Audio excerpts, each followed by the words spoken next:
She was a young mother, devoted to her family.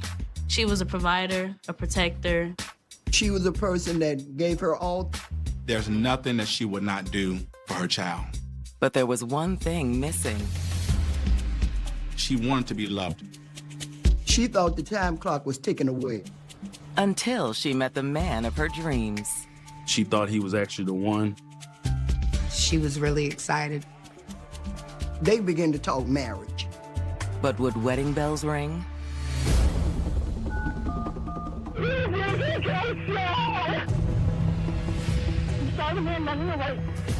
It was very, very hard to even grasp what was going on.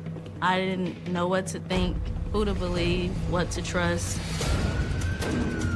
Or was there more to this love story than anyone knew?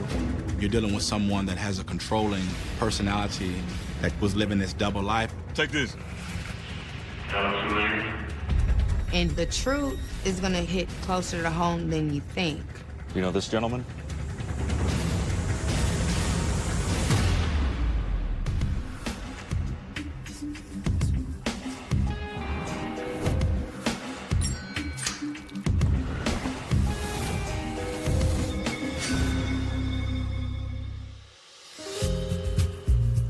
July 11th, 2011. It's a quiet Monday in River Forest, Illinois, an upscale suburb on Chicago's north side.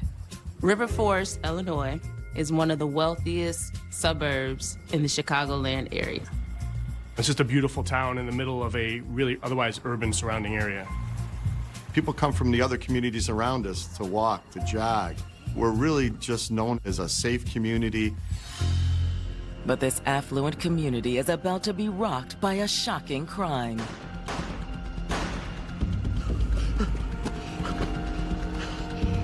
Oh my God! Around 10 p.m., the police got a frantic 911 call. 911, what's the industry emergency? What's the address? The caller is 39-year-old Devin Bickham Sr. He was absolutely distraught. He was hysterical, he was crying, he was screaming.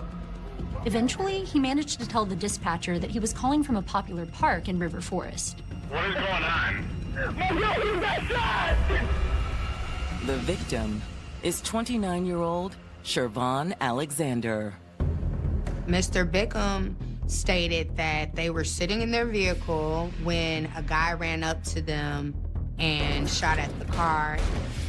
Who shot your girlfriend? Oh, God! Devin said it all happened very fast, and he didn't get a good look at the shooter. Is your girlfriend breathing?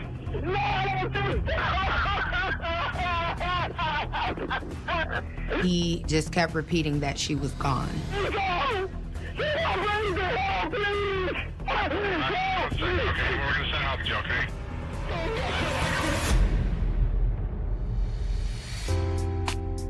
For Chicago native Shervon Alexander, family was always number one. We did a lot of things together. We had a lot of fun. We would laugh a lot. She was just joyful. She loved family. She truly loved family. She was always such a happy person, lovable person. But Shervon also had a serious side. She was interested in law enforcement. She went to college. She got her associates in criminal justice, and then she went on and got a bachelor's in criminal justice. She wanted to make a difference. However, despite her academic success, Shervon considered her greatest achievement in life to be her 9-year-old daughter, Ayanna. Ayanna, that was the joy of her life. She was like a best friend. She was a hero. To have someone like that in your life, you could be very lucky. She was a provider, a protector, an individual that just was selfless and always there for me. Shervon was a wonderful mom. She was a loving mom. It hadn't always been easy, though, since Shervon and Ayanna's father were no longer together. She believed she found love for a while, but it was young, so it wasn't nothing stable enough for her to keep for the long run. She was looking for love. She wanted to settle down. And in 2010, Siobhan met a man who promised to make all her dreams come true, Devin Bickham Sr. He was an ex-Chicago police officer. He was also an entrepreneur. Devin had a business delivering furniture for several big retailers. And he knew how to treat a lady. You look great. Thank you. So where are we going tonight? It's a surprise. They would have nights out on the town, just really enjoy each other. Siobhan found her Prince Charming. He swept her off her feet. She loved him so dearly. Devin also made it clear that he was more than willing to become a father figure to Siobhan's little girl. He tried to build a relationship with her daughter. Hey! It was pretty cool. He would want myself to call him dad. Devin had an older son from a previous relationship, so he wasn't new to the whole dad thing. Devin Sr., he would bring him around. They all play basketball together. Hey, Ayana. How you doing, pretty girl? I think they'll get along. So I hear you like to play basketball. He was such a kind person whenever I was around him. That was the brother I never had, seriously. In fact, Devin and his son were such a welcome addition to the family that in just 6 months, Devin and Siobhan were engaged. They were talking about who's going to be the bridesmaids, what their colors was going to be and everything. I was glad for her because I felt if anyone deserved true love, she did. But now, Siobhan may never walk down the aisle. Devin had just called 911 to report Siobhan had just been shot while sitting in their car at a park in River Forest.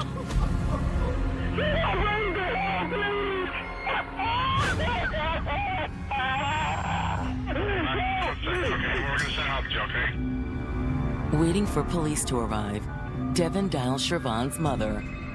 But it's Ayana who picks up the phone. Hello? My grandma and I were at the table playing cards, and he calls saying, "Your mom has gotten shot." And originally, I just took it like, stop playing. He said it again, and at that moment, it just felt so surreal. Hello? Slow down, Devin. Devin was, crying hysterically. Just sound delirious, you know. What? Eventually, the message came through. By then, I knew it was real. When first responders arrive at the scene, Devin is still in a panic. When I first arrived on scene, I saw Devin Bickham Sr. screaming frantically and on the phone. The police found Miss Alexander in the passenger seat with multiple gunshot wounds. However, contrary to what Devin told the dispatcher, Siobhan isn't dead. She was actually still clinging on to life. There was still hope that Siobhan would make it. But while EMTs race Siobhan to the hospital, will detectives be able to piece together what happened? No one was prepared for what they'd uncovered. It was terrifying. And it probably became one of the more bizarre cases that our agency has investigated.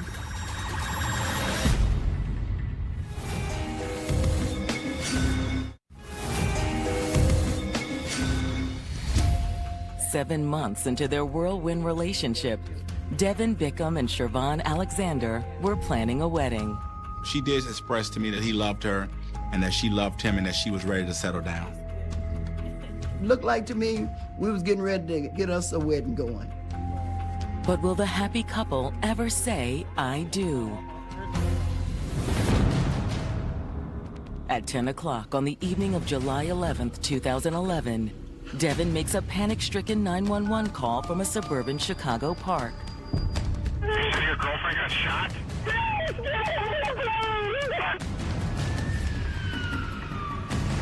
When the emergency crew got there, they get her loaded up and go to the hospital. While the ambulance rushes Siobhan to the emergency room, detectives arrive and pull Devin aside for a brief statement. As soon as we arrived at the park, we We started to coordinate information from Devin Bickham Sr. Still extremely distraught, Devin tries to walk detectives through what happened. We were just having dinner with the family, man. We just wanted some alone time. They decided they were going to go to the park just to talk. They've been to that location before. The park over there is extremely safe. The neighborhood's extremely safe. And of course, it'd be a great location if you wanted to sit there and talk with someone and not worry about being bothered. But even the safest place can be dangerous. Once they were at the park, Devin Sr. said that they were talking briefly, and that's when they noticed someone in the bushes. What is he doing over there? I don't know. We should probably leave. While they were talking, a African-American male in a white shirt jumped out of the bushes. And according to Devin, the man had a gun. Get down! Get down! He fired multiple rounds into the vehicle, which struck Siobhan Alexander. Mr. Bickham said that he rolled out of the driver's side onto the ground to avoid being shot. Devin says that when the gunfire stopped, he jumped up and chased after the assailant. Even though Devin wasn't armed, he was a former cop, and chasing after a suspect was still kind of a reflex. Devin never caught up to the suspect, but was able to give detectives a general description. He said the gunman jumped in the passenger side of a gray sedan and sped off. It was last seen going south, so that information was relayed over the radio to other officers in the area. Then, as the gunman and his driver sped away, Devin had turned his attention back to Siobhan. Oh my God! When Mr. Bickham returned to the vehicle, he was absolutely positively sure that Miss Alexander was dead. And that's when he made the 911 phone call.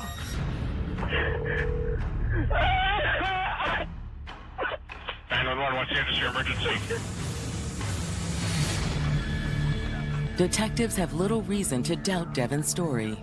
The parking spots where the vehicle was parked was not well lit at all at the time, and really someone would have been able to run up and ambush the car very easily. He would be obstructed from any view from the street. His story also fits the evidence detectives find at the scene.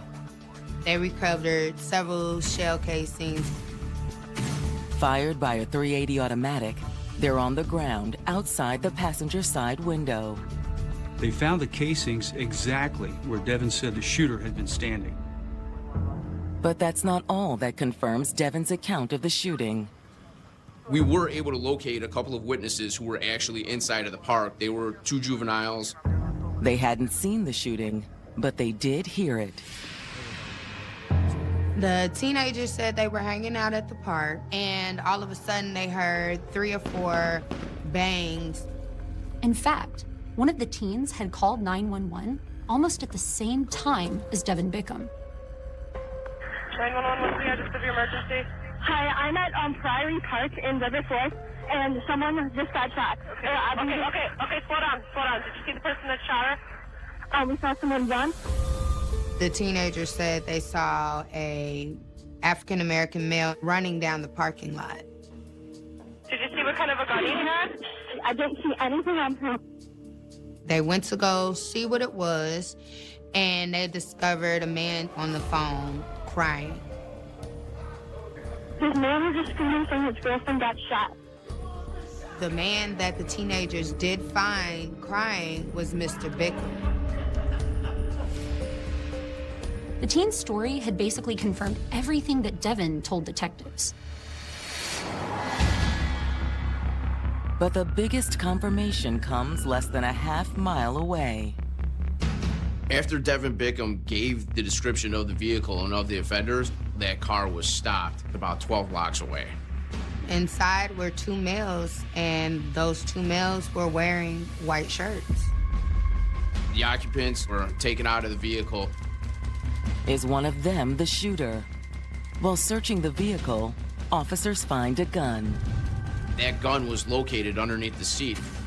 The firearm itself, it was a Lorsen .380, the same caliber as evidence found at the scene. It looked like the case was basically solved. All detectives need is one final confirmation. We transported Devin Bickham to the area of Harlem and Madison, just north of Madison Street, to identify the two individuals.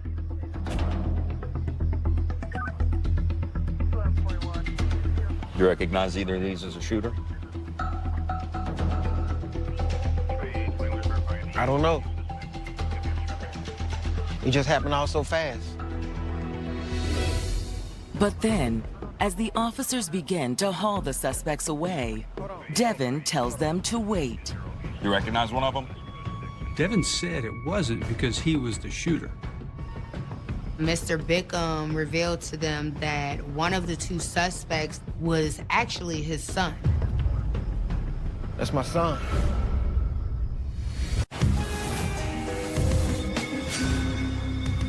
In 2011, Chicago was one of the deadliest big cities in America, with more homicides per capita than Los Angeles and New York City.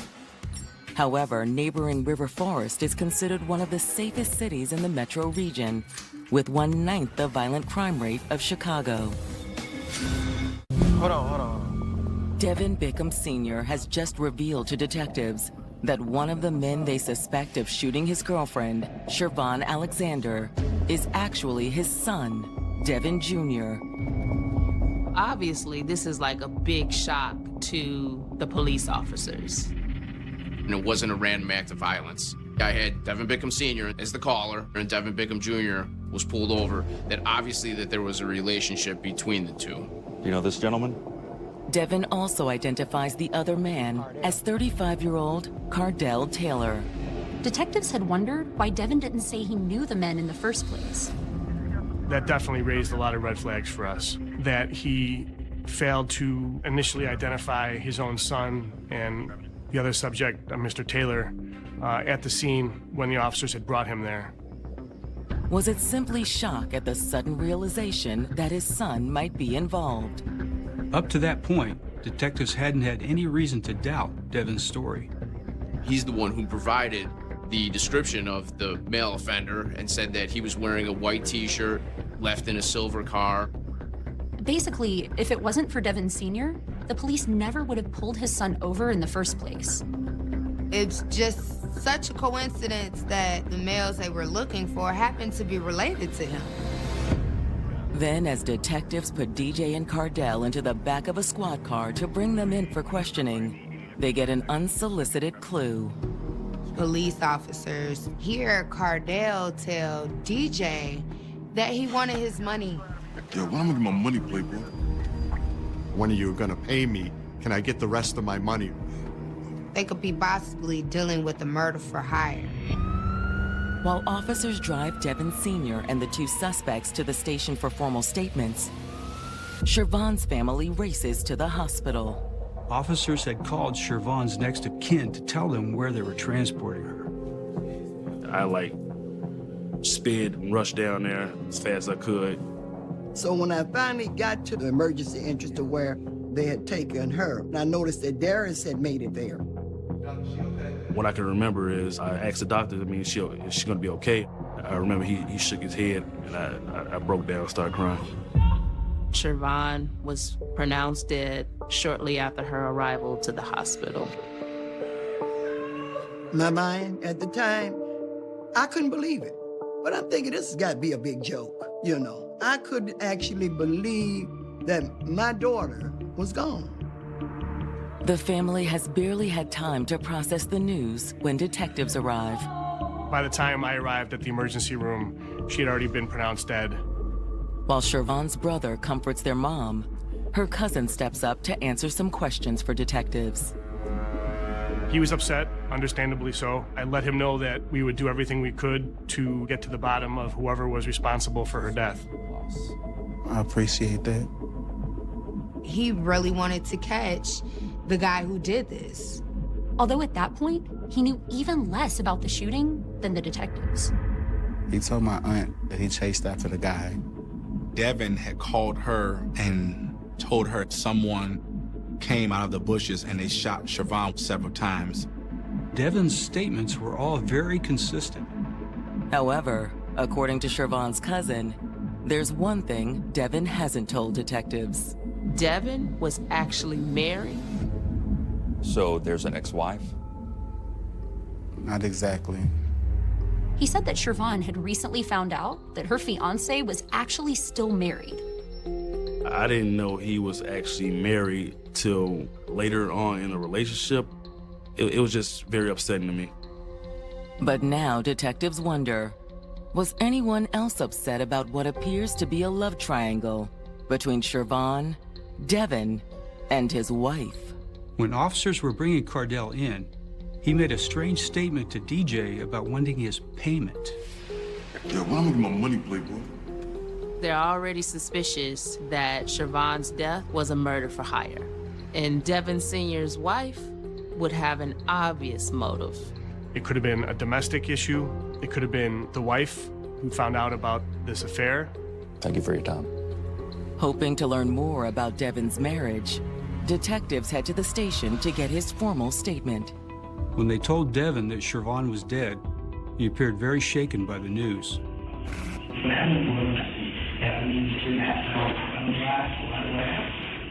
Devin also seems eager to help detectives find out who's behind Siobhan's murder. The first question was about his marriage, and Mr. Bickham did not deny that he was married. How long have you been married? 12 years. He was pretty forthcoming about that. Devin says he'd been just as forthcoming with Siobhan. Siobhan knew all about the marriage. However, he did say that his wife was not aware of his relationship with Siobhan. But according to Devin, she was about to find out. He had been planning on divorcing his wife.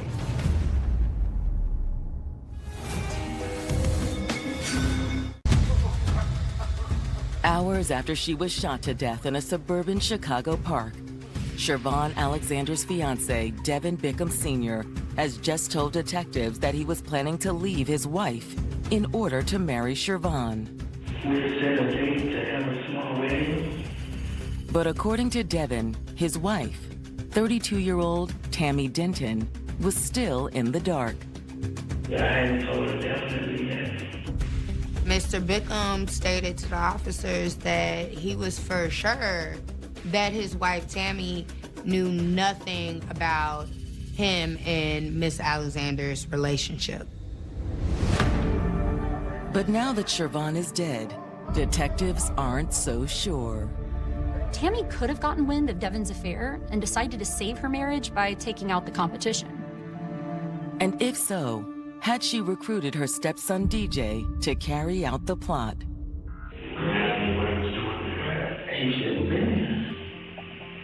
He should not have been there. Devin claimed that DJ and Siobhan had never had any issues. Let me see your hands. But if that was the case, why was he driving what detectives believed to be the getaway car? After having dinner that night, they decided to go to the park.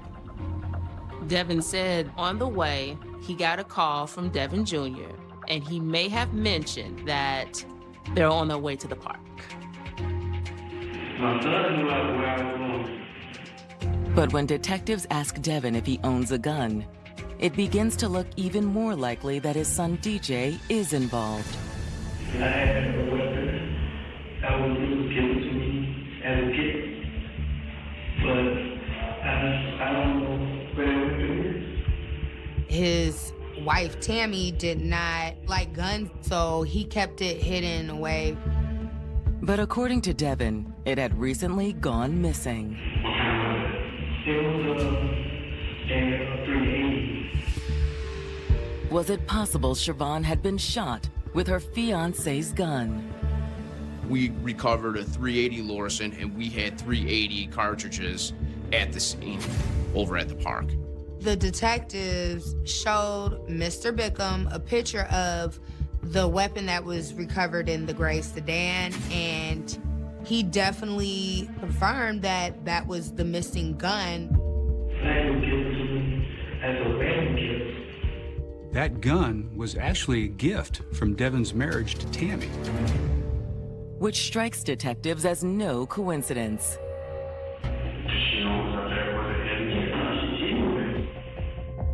It was definitely starting to look like Devin's wife had been behind Shervon's murder.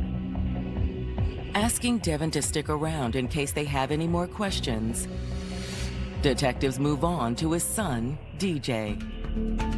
Detectives thought that if his stepmother was involved and they leaned on him hard enough, he would give her up. It could have been the son who was upset with his father. The father could have been the target, and the wrong person got killed. Asked about the shooting, DJ denies any involvement. DJ's alibi for his time during the shooting that him and Cardell were, in fact, at Cardell's girlfriend's house. And I picked him up. He was on his girlfriend. And where's that? I'm on free and late. The address he gave detectives was in the same general area that they were pulled over. But his explanation for how the gun ended up in the car is far less plausible. He told the detectives that someone had threw the gun into his car. I didn't say that. He came in my car and threw the gun on that. Which we found probably less than truthful. Why would somebody throw a pistol? I have no idea. I'm just not a Thompson County. Especially since DJ's dad has already said the gun was his. The officers showed DJ the same picture of the weapon, and he confirmed that that was definitely his father's firearm. What are the chances that your father's pistol is used in the shooting that somebody randomly throws into your car? Okay, that's a pretty big gift, right? Realizing he's in over his head, DJ says he's ready to tell detectives the truth. He said that after he and Cardell left Cardell's girlfriend's house, that Cardell directed him to a place near the park.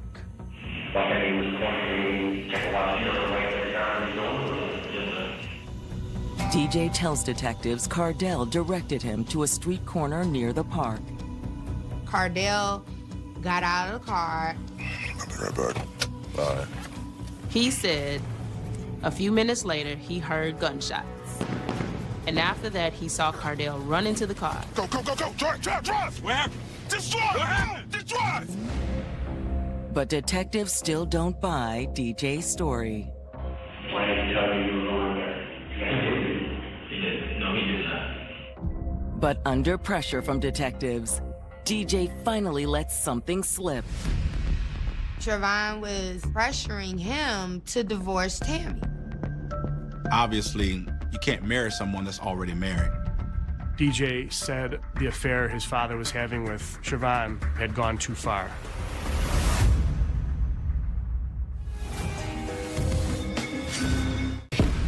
Detectives investigating Shervon Alexander's murder have just had one of their suspicions confirmed by her fiancé's son, DJ Bickham. DJ said that the relationship of his father and Miss Alexander is what led to her murder. But even though DJ had more or less named Cardell as the shooter, he wouldn't say why he did it. He said, make a run for me. I'll give you guys money. And we know he always give me gas money in second places. Don't be no problem. With DJ stonewalling them, detectives turn to 35-year-old Cardell Taylor, the man they suspect killed Shervon. Right now, we know what you did, you know what you did.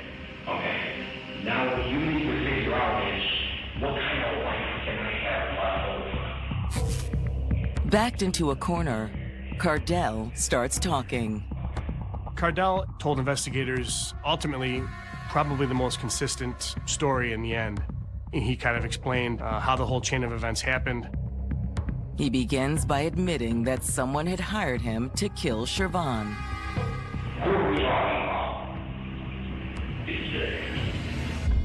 But was DJ the mastermind, or simply the middleman?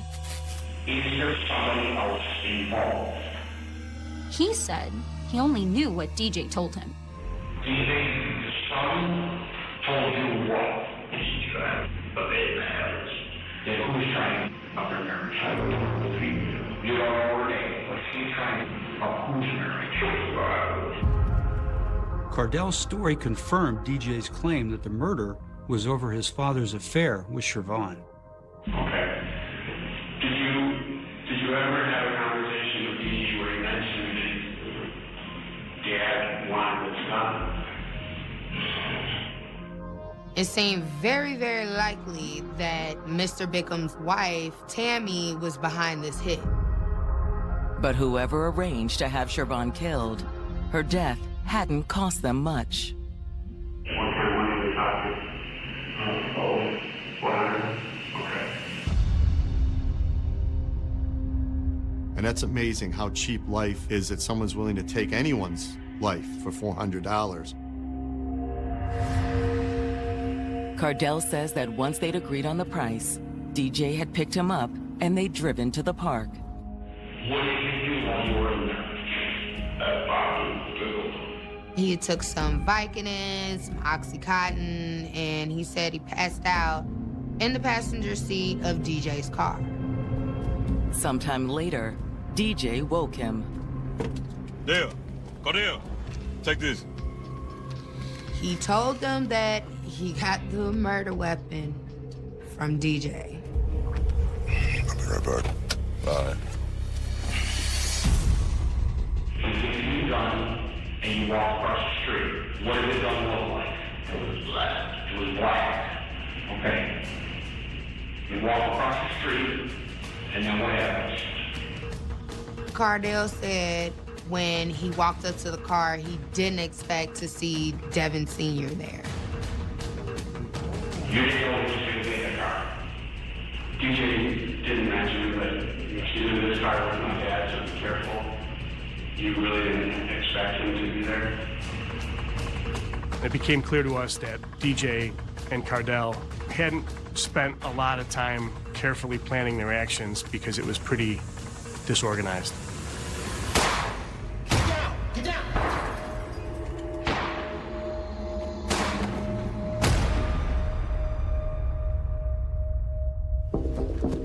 Still, Cardell had done what he'd been hired to do. You start shooting. Once they have Cardell's confession, detectives turn back to DJ. Some other things that come to light that you didn't allude to before, okay?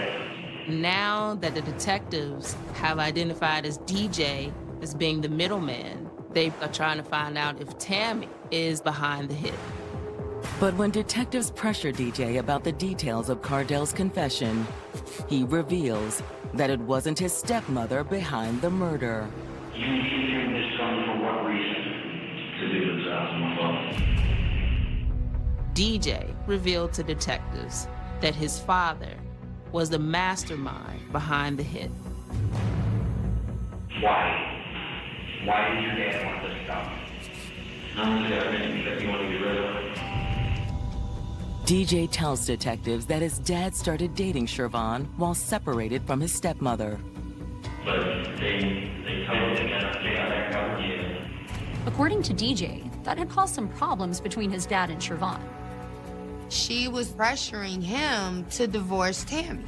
She was also threatening Mr. Bickham to tell Tammy about the affair.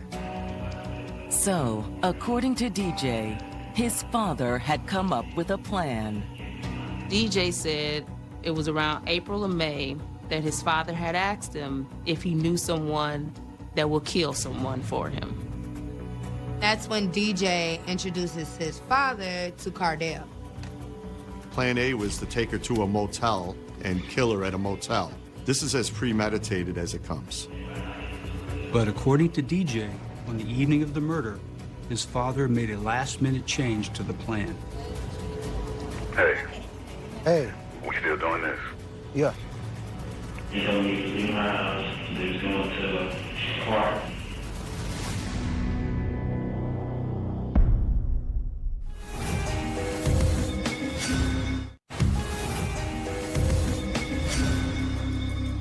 Growing up without a mother was difficult. Yeah, I did have a grandmother that loved me just as much, but we all kind of understood that it would never be the same. My mom was like a best friend, like my hero. The person that I know if I'm having a bad day, I talk to, I'm okay. And growing up, knowing I don't have that person anymore, it became so surreal.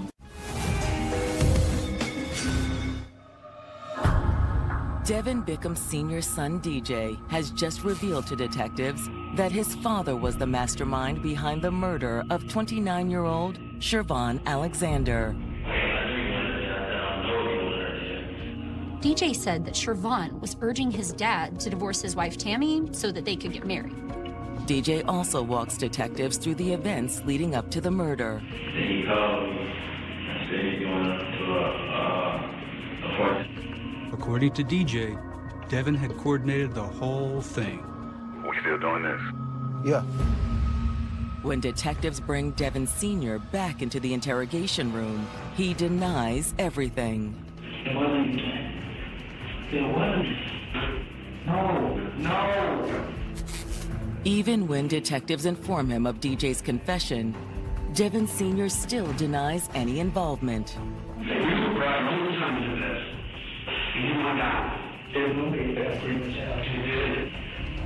Devin Sr. begins weeping and says that his son is a liar.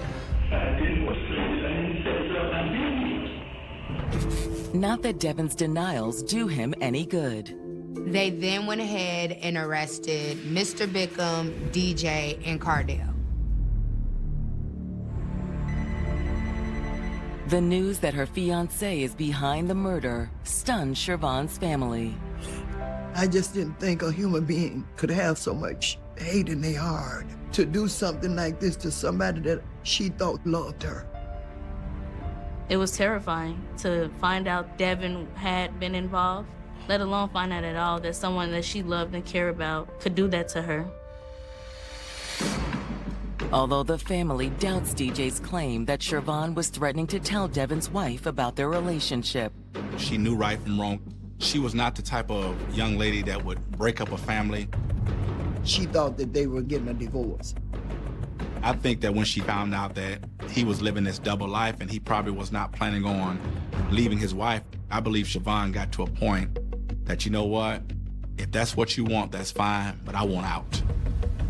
And I believe that's when he decided to take matters in his own hands. Now it's up to the justice system to ensure that Devin's held responsible for Shervon's murder. To help secure a conviction, the prosecutors offered DJ a plea deal if he would agree to testify against his father. But in the end, DJ takes his chances at trial.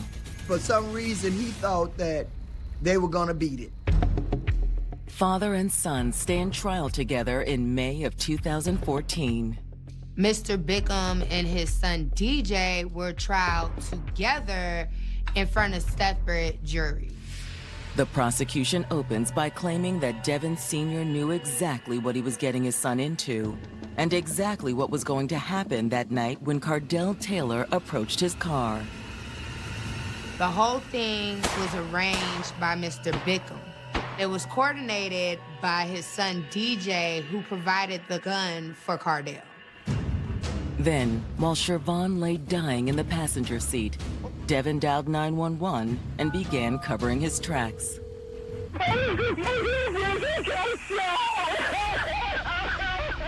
Devin's frantic 911 call was nothing but an act. Who shot your girlfriend?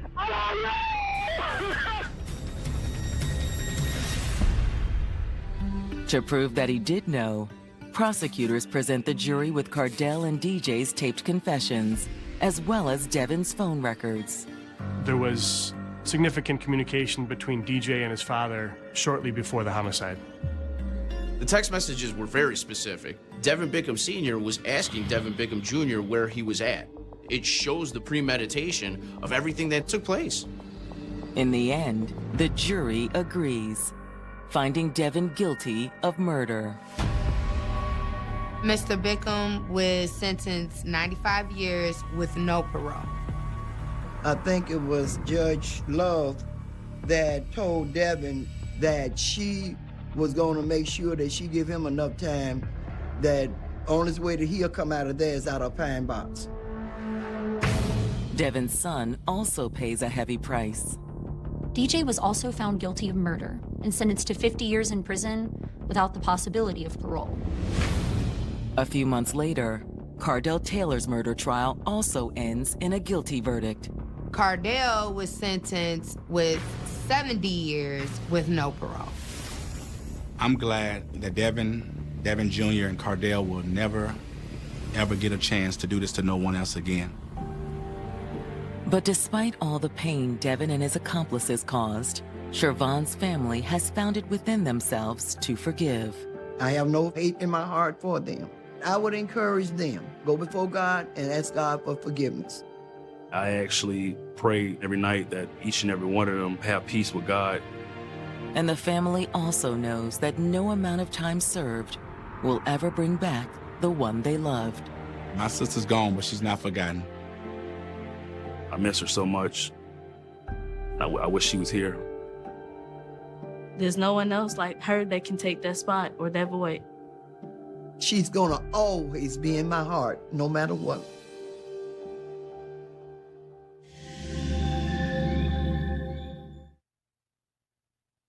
Who had been murdered. Pillman claimed that during the first call, J.R. agreed to come to the motel, but he never arrived. The second call, which lasted only 15 to 20 seconds, was an unanswered attempt to follow up. The phone records verified Pillman's story, and he was dropped as a suspect. The clock was ticking. They were already 2 weeks behind. Maurice finally located Taishra at her job as a security guard at a local steel mill, the same place where J.R. had also worked. When they broke the news of his death, her reaction was something Maurice observed closely. At the police department, she described their marriage as a series of ups and downs, marred by financial strain that had forced them to move in with her father and brother. Both parties had been unfaithful, she claimed, creating a toxic environment of mutual distrust. Taish alleged that on the night of February 25th, JR had come over to pick up clothes and was on the phone with another woman named Rosario. She described a heated, jealous argument between the two. Rosario was painted by Taish as a maniacal, out-of-control woman, the kind of person who might be capable of murder. But when Rosario walked into the police station of her own volition, the narrative shifted. She was not a monster, but a woman in mourning. She explained that she had not reported JR missing because she feared interfering with his complicated domestic situation, thinking perhaps he was just laying low. She told a very different story about the marriage, claiming Taish was the one who was repeatedly unfaithful and that JR was constantly trying to fix a broken situation. Rosario provided the key to breaking Taye's alibi. She handed over her phone, showing the text and call history from the night of the 25th. There was no angry argument between her and JR. Instead, there was a call from JR's phone where Taish herself was the one screaming, cussing, and threatening Rosario. The jealous rage was not coming from the girlfriend. It was coming from the wife. The focus shifted back to the Rowe family. Rosario mentioned that JR had a poor relationship with Tay's brother, Ali, and her other brother, Alex Rowe Jr., who saw himself as his sister's protector. Her father, Alex Rowe Sr., also harbored a deep dislike for JR. The investigation was now looking at a family unit that seemed to harbor a collective animosity toward the victim. Morris searched for physical evidence. The speaker wire used to bind JR was a unique clue. He visited local stores, including Walmart, looking for a match, but found nothing. Then, a realization struck him. Alex Rowe Jr. worked at a garage where he installed car audio systems. He worked with speaker wire every single day. Though the wire at his shop did not match the specific wire on the victim, the connection was too strong to ignore. Without a crime scene, the detectives were fighting an uphill battle. They suspected something terrible had happened within the Rowe household on High Marcus Street. They secured a search warrant. As the family stood outside, Maurice and his team entered the home. In Taish's bedroom, they noticed something odd about the wall-to-wall carpeting. Pieces of it had been cut out and replaced at strange angles. When they pulled up the carpet and the padding, they found the subfloor saturated with a dark stain. A presumptive test confirmed it. It was blood. The sheer volume of blood was staggering. It was not a mere speck or the result of a minor injury. It was a life-threatening amount of blood that had soaked through the layers of the floor. When confronted with photos of the crime scene, Taish claimed it was just a nosebleed. Maurice countered that one would need a fire hose up their nose to produce that much blood. Despite the evidence, they did not have enough for an arrest. Tarisha invoked her right to a lawyer and walked out. But the investigation received a breakthrough from an unexpected source. A man named Andrew Johnson came forward, stating that Alex Rowe Jr. had asked him for a ride to Myrtle Beach to help a friend move furniture shortly after JR went missing. During the ride, Alex Jr. had been laughing, making comments that seemed chilling in hindsight. GPS data from Alex Jr.'s phone confirmed the trip. More importantly, the digital trail showed that at 2 o'clock in the morning on February 26, Alex Jr. and his father, Alex Sr., had visited a 24-hour Walmart. Surveillance footage showed the father and son purchasing hydrogen peroxide, a well-known agent for cleaning blood. There are many reasons to go to Walmart at 2 in the morning, but buying bulk cleaning supplies after a supposed nosebleed in your daughter's bedroom is not one of them. This was the ultimate nail in the coffin for the RA family. The pieces of the puzzle finally fell into place. The theory was that Tahish had lured JR to the house with the promise of a romantic reconciliation, a candlelight dinner in the bathtub. It was a trap. When JR entered the bedroom, he was not met with love, but with a coordinated attack. He was overwhelmed, beaten, and bound with speaker wire. Whether it was the sister, the brother, or the father who delivered the fatal blow was unclear, but they were all complicit in the violence and the subsequent cleanup. They had taken his body to the Black River, hoping the current would carry their secret to the Atlantic Ocean. In the end, justice found its way back to the shore. The jury saw through the lies. Alex Rowe Sr. was convicted of obstruction of justice and sentenced to 8 years. Taish Ra and Alex Ra Jr. were convicted of murder and each sentenced to 37 years in prison. For investigator Maurice, his first homicide case would always remain etched in his mind. It was a testament to the fact that while police work cannot prevent the darkness of the human condition, it can ensure that those who embrace it face the consequences. For Brittany's children, the loss is a void that can never be filled, but they find solace in the memories of a father who cheered for them on the sidelines. Every year, they return to the river, not in fear, but to release balloons, a colorful tribute to a man whose life was taken, but whose spirit remains in the hearts of those who loved him. Justice was served, and in the quiet of Georgetown, the Black River continues its slow, steady journey to the sea, a witness to the truth that finally came to light.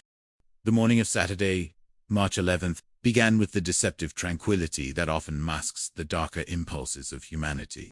In the quiet town of Georgetown, South Carolina, the Black River moved with a slow, rhythmic grace, its dark waters reflecting the towering cypress trees and the pale light of a southern spring.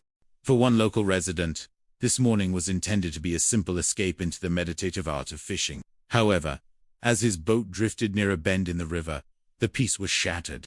He noticed an object bobbing in the current, something that did not belong to the natural debris of the waterway. As he drew closer, the horrifying reality set in. It was not a log or a discarded sack. It was a human body, floating face down, claimed by the river but refusing to stay hidden. The discovery of a body in the water is a call that changes the pulse of a police department.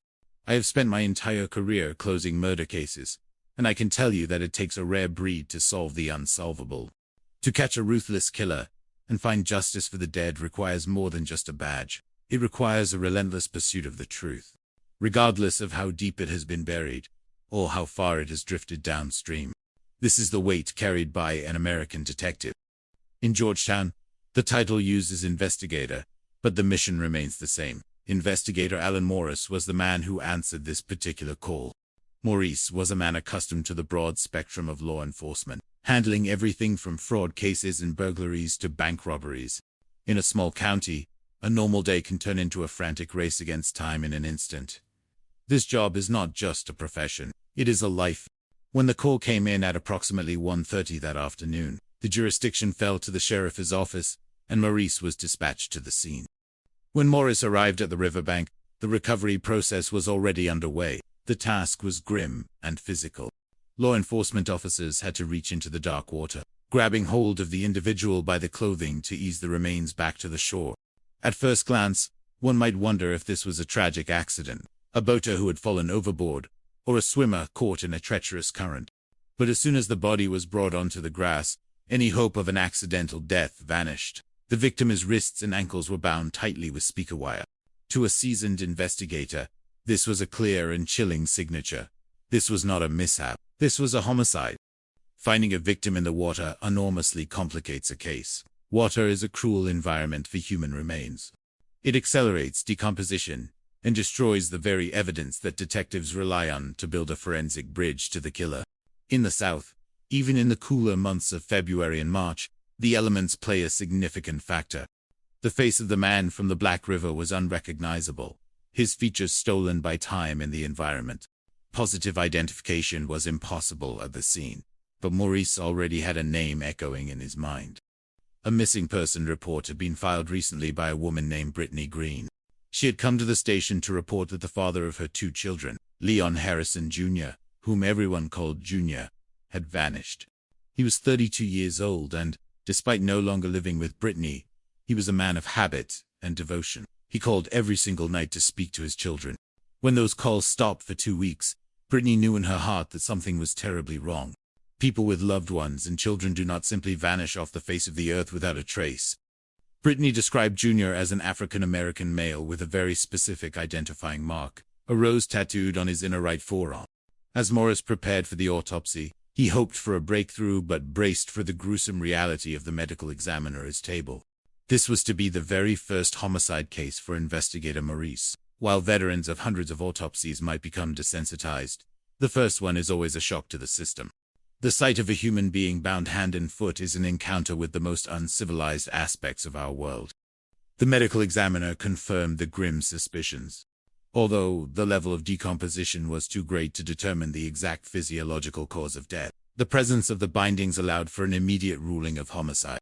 There were lacerations on the belly, but they were not deep enough to cause a person to bleed to death or to damage internal organs.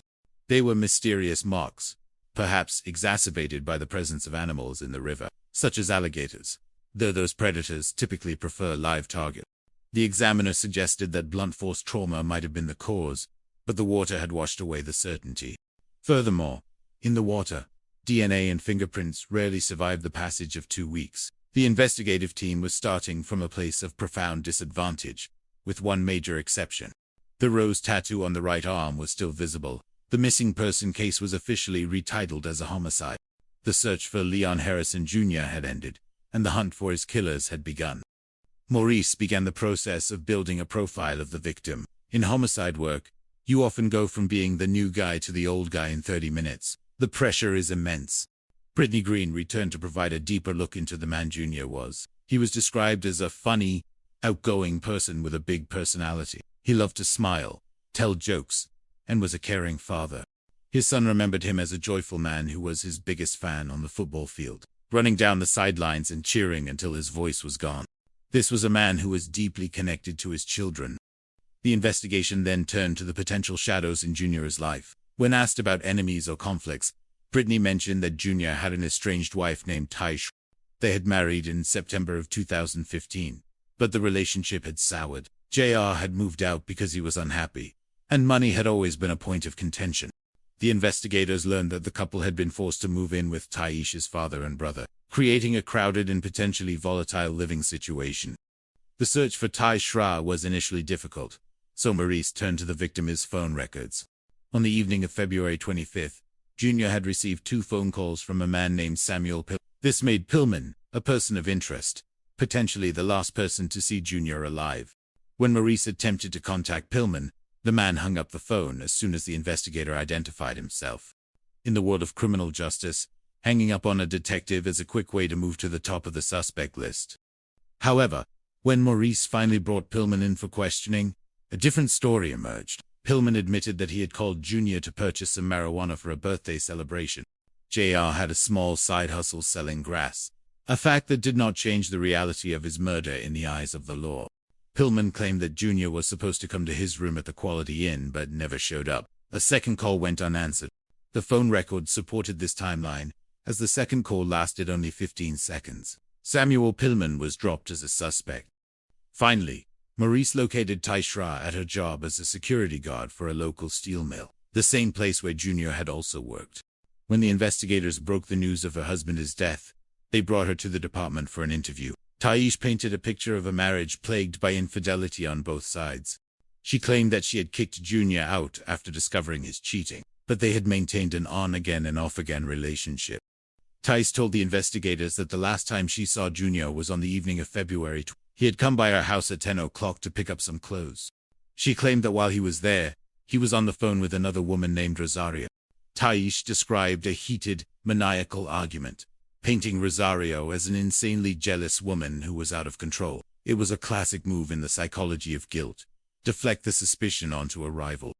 But the investigation took another turn when Rosario herself walked into the police station. She was a woman in mourning, not a woman in a rage. She told the detectives that she loved Junior deeply and had not reported him missing because she believed he was trying to let the drama with his wife die down. When confronted with the story of the angry phone call, Rosario offered a completely different version of events. She claimed she never had an angry call with Junior that night. Instead, she said she had received a call from Junior's phone, but it was Tice on the other end, screaming, cursing, and threatening her. Rosario handed over her phone, and the text history and call logs confirmed her story. Rosario was not the killer. She was a victim of Taisha's manipulation. The spotlight now turned sharply back onto Tiashra and her family. Rosario had also mentioned that Junior did not get along with Taisha's brother, Alex Ra Jr., or her father, Alex Ra Sr. The brother saw himself as Taisha's protector, and the father reportedly harbored a deep dislike for Junior. The theory of the crime began to shift, from a lone killer to a family conspiracy. Maurice was still looking for that one piece of physical evidence that could tie everything together. He kept coming back to the speaker wire. He visited local retailers like Walmart, looking for a match, but found nothing. Then, a bell went off in his mind. Alex Ra Jr. worked at a garage where he installed car stereo. He worked with speaker wire every single day. While a search of the garage did not yield a perfect match for the wire found on the body, the circumstantial link was becoming impossible to ignore. The investigators realized they lacked a crime scene. JR had been found in a river, but he had almost certainly been killed elsewhere. The most likely location was the house on High Marcus Street, where Taish lived with her father and brother. Maurice secured a search warrant for the residence. As the RA family sat outside, the forensic team moved in. They photographed every room, looking for any sign of a struggle or a cleanup. In the bedroom belonging to Taish, they noticed something odd about the wall-to-wall carpeting. There were sections that had been cut out and replaced at strange angles. It was a clumsy attempt at concealment. When the investigators pulled up the new pieces of carpet and the padding beneath, they found what they were looking for. The subfloor was saturated with a dark stain. A presumptive test confirmed it was human blood. There was so much of it that it had soaked through the carpet and the padding and deep into the wood of the floor. There was also high-velocity blood spatter on the walls, a clear indication of a violent struggle involving blunt force trauma. The forensic lab confirmed the blood belonged to Leon Harrison Jr. The room on High Marcus Street was the place where Jr. had met his end. However, the amount of blood and the nature of the bindings suggested that this was not the work of one person. It would have taken multiple people to subdue, bind, and transport a man of Junior's size. The theory of a family affair was now the primary focus. Taish was brought in for another interview. When shown the photos of the blood-soaked subfloor, she attempted a desperate and absurd lie. She claimed the massive amount of blood was the result of a nosebleed. The investigators, with a touch of grim irony, noted that one would need a fire hose for a nose to produce that much blood. Taish eventually clammed up and requested a lawyer, but the investigators were not finished. A breakthrough came when a man named Andrew Johnson came forward. He reported that a couple of weeks after Junior went missing, Alex Rudd Jr. had asked for a ride to Myrtle Beach to help a friend move furniture. GPS data from Alex Jr., his phone confirmed this trip. More importantly, the data showed that at 2 o'clock in the morning on February 20th, the night Junior disappeared, Alex Ra Jr. and his father, Alex Ra Sr., had gone to a local Walmart. The surveillance footage from that night provided the final nail in the coffin. The cameras captured the father and son duo purchasing large quantities of hydrogen peroxide. While hydrogen peroxide is a common household item, buying it in bulk at 2 in the morning immediately following a suspected homicide is the behavior of people desperate to erase a bloodbath. They were cleaning up the evidence of a murder in their own home. The full picture finally came into focus. Taish had lured Junior to the house with the promise of a reconciliation, perhaps even a candlelight dinner and a bath. It was a trap built on the remains of their broken trust. When Juno entered the bedroom, he was not met with romance, but with an ambush.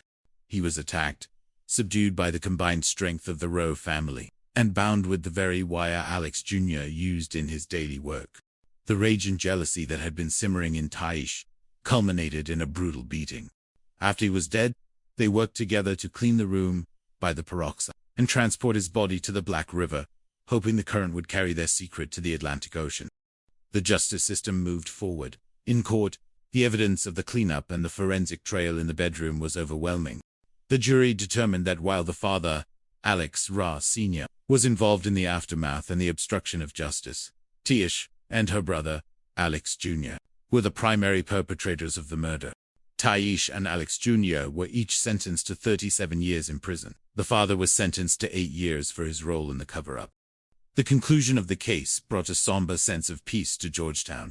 For investigator Alan Morris, his first homicide case was a baptism by fire that proved the power of meticulous police work and the refusal to let a victim be forgotten. For Brittany Green and her children, the void left by Junior would never be fully filled, but they could finally speak his name without the heavy weight of the unknown. They continued to celebrate his life, releasing balloons at the river and remembering the man who loved to smile and cheer in the end zone. In the end, this case serves as a profound reminder of the consequences of human behavior. Good police work cannot prevent the darkness that exists in the hearts of some, but it ensures that those who choose to act on that darkness will face the light of justice. The Black River eventually gave up its secret, and the truth, though bound and buried, found its way back to the shore. It was the morning of Saturday, March 11, 2017, in the quiet town of Georgetown, South Carolina. The atmosphere held that peculiar early spring chill, a time when the world feels as though it is caught between the sleep of winter and the awakening of a new season. On the Black River, a local resident was enjoying the simple, meditative pleasure of fishing. The river usually offered a sense of peace, a rhythmic flow of dark water that had seen centuries of history pass by its banks. However, on this particular morning, the rhythm was broken. The fisherman noticed something caught in the current, something that did not belong to the natural debris of the river. As he guided his boat closer, his initial curiosity curdled into a cold, paralyzing alarm. It was a body, floating, face down, surrendered to the mercy of the murky depths. This discovery marked the beginning of a journey into the darkest corners of human nature. Solving a murder is rarely like the polished dramas seen on television. It takes a rare breed of individual to step into the void of the unsolvable, to pursue a ruthless killer through a maze of lies, and to ultimately find justice for those who can no longer speak for themselves. This is the weight carried by an American detective. In Georgetown, that weight fell upon investigator Alan Morris. Maurice often found himself explaining his title to outsiders, noting that in this jurisdiction, they were called investigators rather than detectives because they were generalists. They handled everything from the mundane to the monstrous. A typical day could begin with a report of fraud or a simple burglary, in the blink of an eye, transform into a life-altering homicide investigation. In this profession, the job is not just a career, it is life itself. The call regarding the body came in at approximately 1:30 that afternoon. The sheriff's office responded immediately, as the location fell within the county jurisdiction. When investigator Morris arrived at the scene, the recovery process was already underway. Law enforcement officers were forced to physically reach into the water, grasping the clothing of the deceased to ease the remains back toward the shore. At that early stage, the questions were fundamental and numerous. Was this an accidental drowning? Had someone fallen from a boat? The river can be a treacherous place for the unwary. However, as soon as the body was brought onto solid ground, the illusion of an accident vanished. The victim's wrists and ankles were bound tightly with speaker wire. For Maurice, this was a clear, undeniable signature of a homicide. A man does not bind his own limbs before accidentally falling into a river. Investigating a victim found in water is a logistical and forensic nightmare. Water is a destructive force that ravages human tissue, complicating the task of determining a cause of death through simple observation. In the southern climate of South Carolina, even in the months of February and March, the elements are unforgiving. The combination of moisture and fluctuating temperatures accelerates decomposition significantly. By the time the body was recovered, the face was entirely unrecognizable. Positive identification was impossible at the scene. Yet, as Maurice stood by the river, a specific file began to circulate in his mind. He recalled a missing person report filed by a woman named Brittany Green. Brittany had come to the authorities to report that the father of her 2 children, Leon Harrison Jr., known to everyone as JR, had vanished. Though they no longer lived together, JR was a constant presence in the lives of his children, calling every single night to speak with them. When those calls stopped for 2 consecutive weeks, Brittany knew with a mother's instinct that something was terribly wrong. People with deep roots, people with children who adore them, do not simply vanish off the face of the earth without a trace. JR was 32 years old, an African-American male with a distinct and identifying mark, a rose tattooed on his inner right forearm. Maurice knew that the upcoming autopsy would be the deciding factor in confirming whether the man from the river was indeed the missing father. For investigator Morris, who typically specialized in property crimes, this was a significant professional milestone. If this was a homicide, it would be his very first. The gravity of the situation was not lost on him. The autopsy was a nerve-wracking experience for a first-timer. Even for seasoned veterans who have attended hundreds of such procedures, the first one remains etched in the memory as a profound shock to the system. Seeing JR on the table, bound hand and foot, was a gruesome sight. There is something uniquely uncivilized about binding another human being, a rejection of basic humanity that stays with an investigator. The medical examiner delivered a sobering report. Due to the advanced state of decomposition, a definitive cause of death could not be established through internal examination. There were lacerations on the belly, but they were superficial, not deep enough to cause a fatal loss of blood or internal organ damage. The river is home to many creatures, including alligators, though they typically prefer live prey. The presence of aquatic life in the environment had obscured much of the physical evidence. The examiner suggested that blunt force trauma from a beating might have been the cause, but without concrete proof, it remained a professional opinion. In a water recovery case, traditional trace evidence like DNA or fingerprints rarely survives the immersion. The investigation seemed to be hitting a wall before it even began, with one vital exception. The rose tattoo on the right arm was still visible. The body was officially identified as Leon Harrison Jr. The missing person case was now a homicide investigation. Maurice felt the immense pressure of his new role. In the world of homicide, one goes from being the new guy to the old guy very quickly. He began his work by immersing himself in the life of the victim. He spoke again with Brittany Green, seeking to understand the man JR had been. She described him as a funny, outgoing person with a large personality, a man who loved to smile and tell jokes. Above all, he was a devoted father. His children remembered him as joyful and active. His son recalled the pride in his father's eyes during his first football game, JR running down the sidelines, cheering him on as he scored his first touchdown. He was a man deeply connected to his family, a detail that made his violent end even more tragic. When Maurice asked about potential enemies or conflicts, Brittany pointed him toward JR's estranged wife Taisha. The two had married in September of 2015, but the relationship had been plagued by unhappiness. JR had eventually moved out, often venting his frustrations about the marriage to Brittany. A man with recent marital troubles is always a point of interest in a murder investigation. It might mean everything, or it might mean nothing, but it must be explored. However, locating Taisha proved to be a challenge. While his team searched for her, Maurice turned his attention to JR's phone records, looking for the last people to have contact with him. The records showed that on the evening of February 25th, JR received 2 calls from a man named Samuel. This made Pillman a high priority. Maurice attempted to find him at his place of employment, but he was absent. He eventually tracked him to a local Quality Inn. When Maurice knocked on the door, there was no answer. He tried calling Pillman's cell phone, but as soon as Maurice identified himself as a police officer, Pillman hung up the phone. This behavior immediately raised a red flag.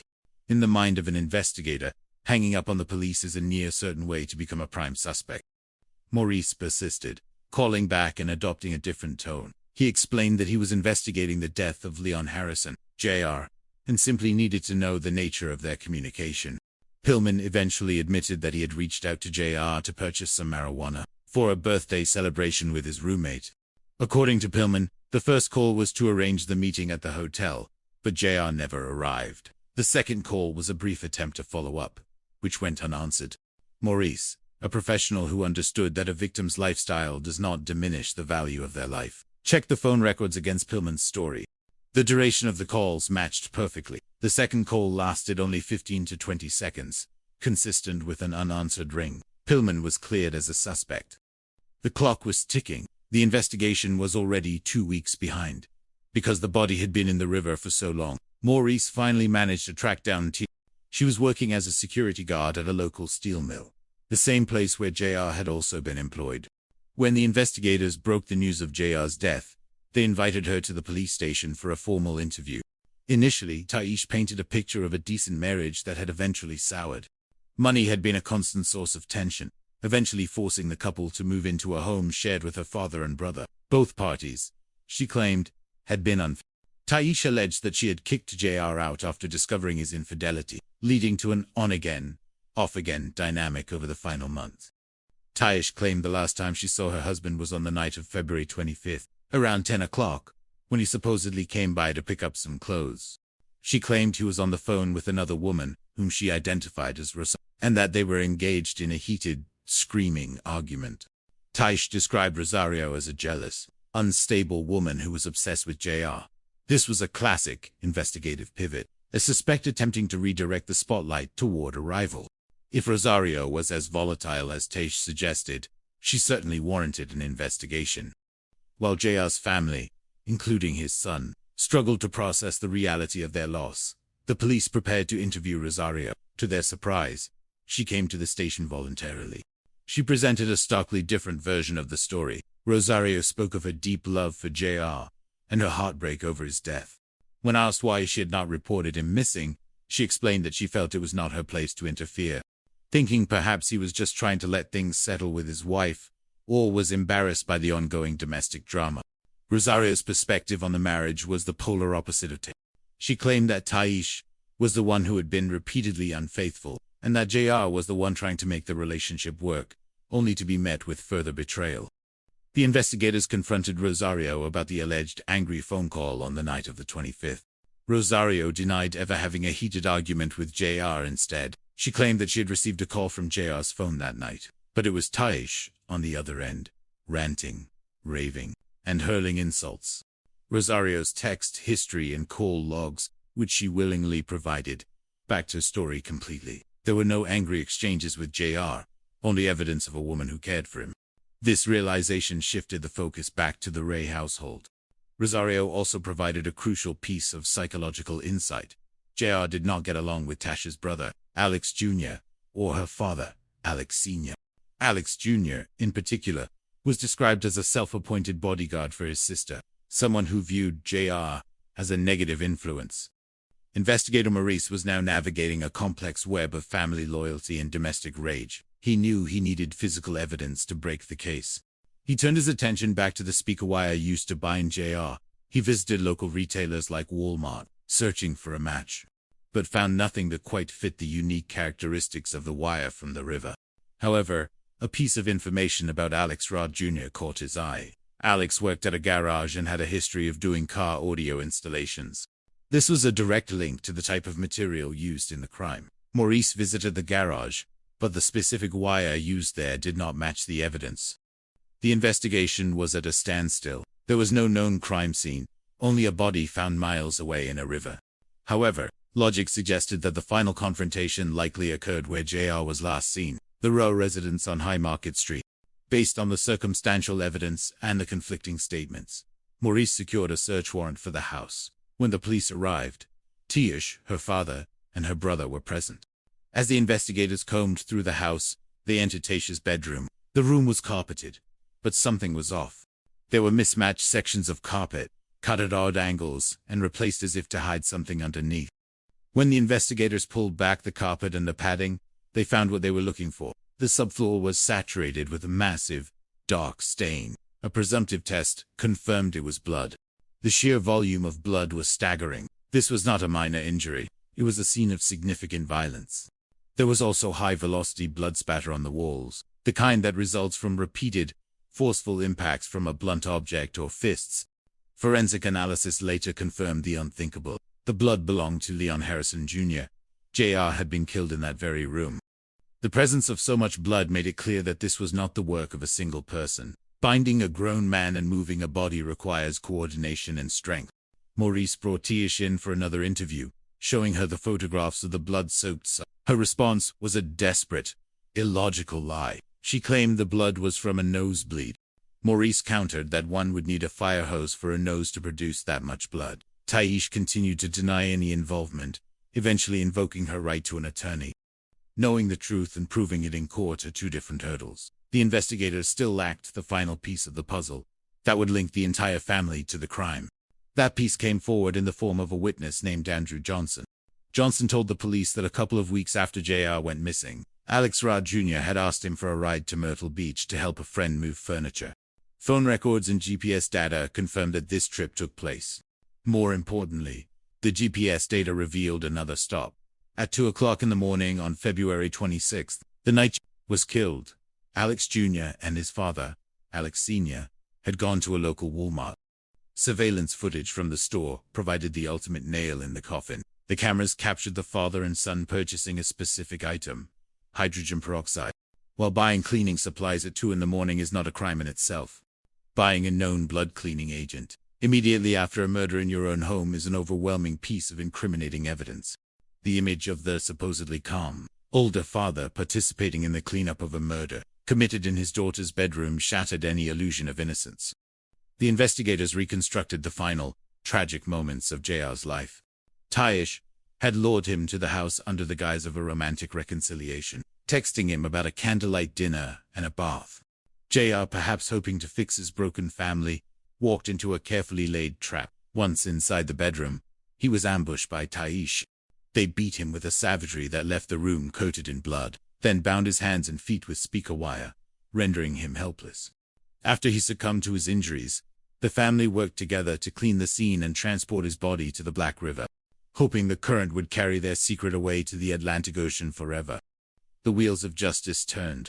In court, the jury found that while the father was not a direct participant in the homicide, his role in the cleanup and the purchase of the peroxide made him guilty of obstruction of justice.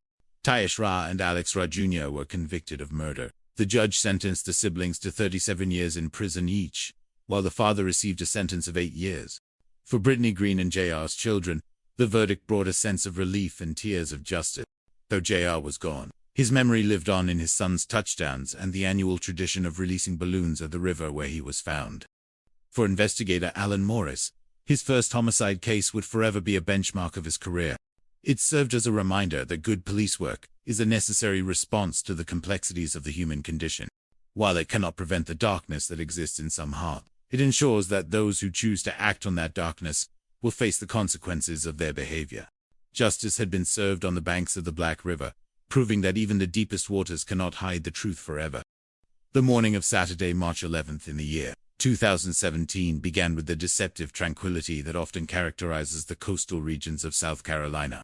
In the town of Georgetown, the air carried the scent of salt and slow, moving fresh water, a combination that usually promises peace to those who seek it. A local resident, an individual whose weekend ritual involved the meditative art of fishing, was plying his hobby on the banks of the Black River. The river, true to its name, flowed with a dark tea-colored opacity, hiding its depths from the casual observer. However, on this particular morning, the water yielded a secret that no fisherman ever wishes to hook. As the resident scanned the surface, he noticed an anomaly. Something in the water did not align with the natural debris of the riverbank. It was not a fallen log, nor was it the usual remnants of the local flora. Upon closer inspection, the alarm that surged through his veins was instantaneous and profound. There, floating with a chilling stillness, was a human body. In the world of law enforcement, specifically for those who have spent an entire career closing murder cases, the sight of a victim is never a routine matter. It takes a rare breed of individual to solve the unsolvable, to catch a ruthless killer, and to find justice for those whose voices have been permanently silenced. This is the weight carried by an American detective. In this specific jurisdiction, the title held was that of investigator. Investigator Alan Morris was a man accustomed to the multifaceted nature of general investigations. His daily repertoire included fraud cases, burglaries, and bank robberies. In a small county, a normal day can transform into a harrowing odyssey in the span of a single telephone call. The call arrived at approximately 1:30 in the afternoon. The discovery had occurred within the county jurisdiction, necessitating an immediate response from the sheriff's office. When investigator Morris arrived at the scene, the process of bringing the body to the shore was already underway. Law enforcement officers were forced to physically exert themselves, grabbing hold of the individual by his clothing to ease him back to the muddy bank. The initial questions that haunt every investigator began to circulate. Was this a tragic accident? Had someone fallen from a boat or stumbled into the treacherous currents? However, the moment the body touched the shore, the theory of an accident evaporated like mist in the southern heat. It was immediately evident to Maurice that this was no drowning. The victim's wrists and ankles were bound tightly with speaker wire. To a criminal psychologist, this binding signifies a level of premeditation and a desire for total control. It was a clear and undeniable indication of a homicide. When a victim is found floating in water, the complexity of the case increases exponentially. Water is a cruel mistress to the human form. It complicates the determination of the cause of death, as decomposition is accelerated by the elements and the local fauna. In the South, even in the months of February and March, the heat and the water play a significant factor in the speed of decay. The face of the individual was unrecognizable, a blank canvas where a person's identity once resided. Positive identification was an impossibility at that moment, but Maurice's mind was already racing. He recalled a missing person report filed by a woman named Brittany Green. She had reported that the father of her 2 children, Leon Harrison Jr., who was affectionately known to everyone as JR, had vanished. He was a man of routine, a father who called every single night to speak to his children. When 2 weeks passed without a single word, the silence became a deafening alarm. Brittany described JR as a 32-year-old African-American male. He was a man with deep roots in his family, and his disappearance was out of character for someone so devoted to his loved ones. Crucially, she mentioned a specific detail, an identifying rose tattoo on his inner right forearm. This rose, a symbol of life and beauty, would become the grim beacon that allowed Morris to give the victim back his name. The investigation into the death of Leon Harrison Jr. marked a significant milestone for investigator Maurice. While he had handled numerous property crimes, this was to be his very first homicide investigation. There is an old saying in the world of detectives that one transitions from a newcomer to a veteran in the span of 30 minutes when faced with a murder. The pressure was immense, and the stakes were higher than anything he had previously encountered. The subsequent autopsy was a somber affair. For a veteran investigator, the sight of an autopsy table becomes a clinical necessity. But for the first time, it is a shock to the system. The medical examiner explained that while the level of decomposition was too great to pinpoint a definitive cause of death, the presence of the bindings alone allowed for the ruling of homicide. There were lacerations on the belly, but they were not deep enough to cause a person to bleed to death, nor did they cause internal damage. The presence of animals in the river further complicated the analysis of these marks. The medical examiner suggested that blunt force trauma from a beating might have been involved, but certainty remained elusive. In the dark waters of the Black River, trace evidence like DNA or fingerprints rarely survives the passage of time. Despite the lack of forensic silver bullets, the investigation moved forward. Morris began by immersing himself in the life of J.R. Brittany Green, spoke of him with a mixture of grief and fondness. She described him as a funny, outgoing person with a big personality, a man who loved to smile and tell jokes. His children remembered him as a joyful and active father.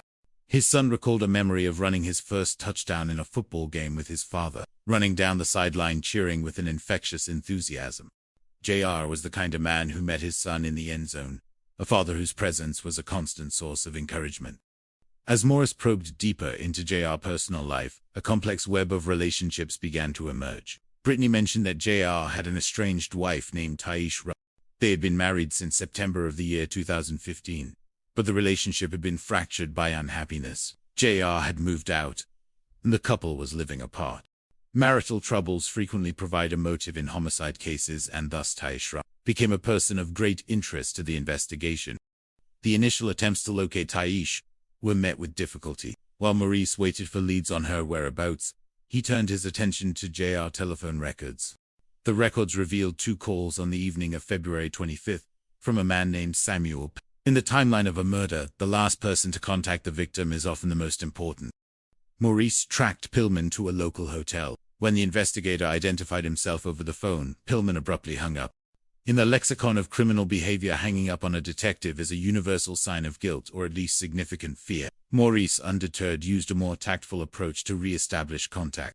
Pillman eventually explained that he had called JR to purchase a small amount of marijuana for a birthday celebration. He claimed that JR agreed to meet him but never showed up. A second call went unanswered. The telephone records corroborated this story, as the second call lasted only 15 to 20 seconds, indicating no answer. With his story verified, Pillman was removed from the list of suspects. The clock was ticking, and Maurice was already 2 weeks behind the killers. He finally located Taisha, at her workplace, a local steel mill where she served as a security guard. It was a place where JR had also been employed. When the investigators broke the news of her husband's death, they brought her to the police department for a formal interview. Taish described a marriage plagued by financial instability and infidelity on both sides. She claimed they had been forced to move in with her father and brother. According to her, JR had cheated on her, leading her to kick him out. She described their relationship as being in a state of flux and on-again, off-again cycle. Taish claimed the last time she saw her husband was around 10 o'clock on the evening, February 25th, when he came by to pick up clothes.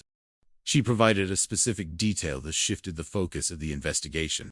Taish claimed that while J was at the house, he was engaged in a heated argument on the phone with a woman she identified as Rosario. Taish painted Rosario as a maniacal and insanely jealous woman, suggesting that such a person might be capable of murder. In the art of deception, accusing another is a classic redirection tactic.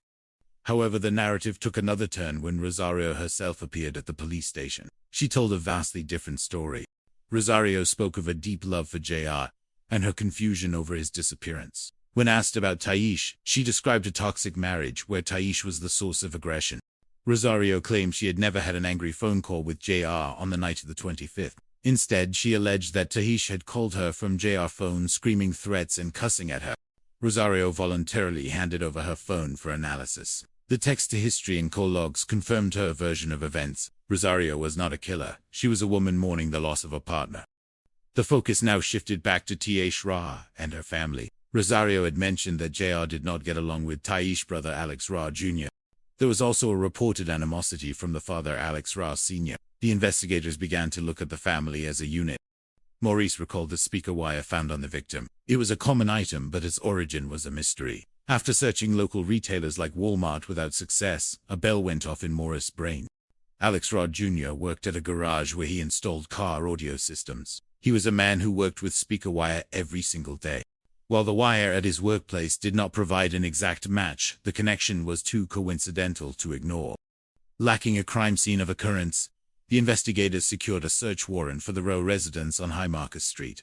When the warrant was served, Taish and her father and brother were forced to wait outside. As the forensic team moved through the house, they entered Taish's bedroom. They noticed something highly unusual. Portions of the wall-to-wall carpeting had been cut out and replaced at odd angles. Beneath the replaced carpet, the investigators found the padding and the subfloor were saturated with what appeared to be blood. A presumptive test confirmed their suspicions. It was not just a speck of blood, it was a significant volume indicating a life-threatening injury. High-velocity blood spatter was found on the walls, suggesting a violent struggle and blunt force trauma. The attempt to clean the scene had been extensive, but blood has a way of lingering in the cracks of a home history. When confronted with the evidence, Taish offered a transparently absurd explanation. She claimed the massive amount of blood was the result of a nosebleed. Maurice countered that one would need a fire hose up their nose to produce such a volume. Despite the psychological pressure, Taish maintained her innocence and eventually requested a lawyer. The investigation reached a critical turning point when a witness named Andrew Johnson came forward. He reported that Alex Ra Jr. had asked him to help move furniture to Myrtle Beach around the time JR went missing. During the drive, Alex Jr. allegedly made incriminating comments while laughing about the situation. GPS data from Alex Jr.'s cell phone confirmed the trip. More importantly, the data revealed a visit to a local Walmart at 2 o'clock in the morning on February 26. Surveillance footage from the store showed Alex Ra Jr. and his father, Alex Ra Sr., purchasing hydrogen peroxide. Hydrogen peroxide is a well-known cleaning agent for blood. The irony of the situation was palpable. The father, who was supposed to be the voice of reason, was instead participating in the dead of night cleanup of a murder scene in his own daughter's bedroom.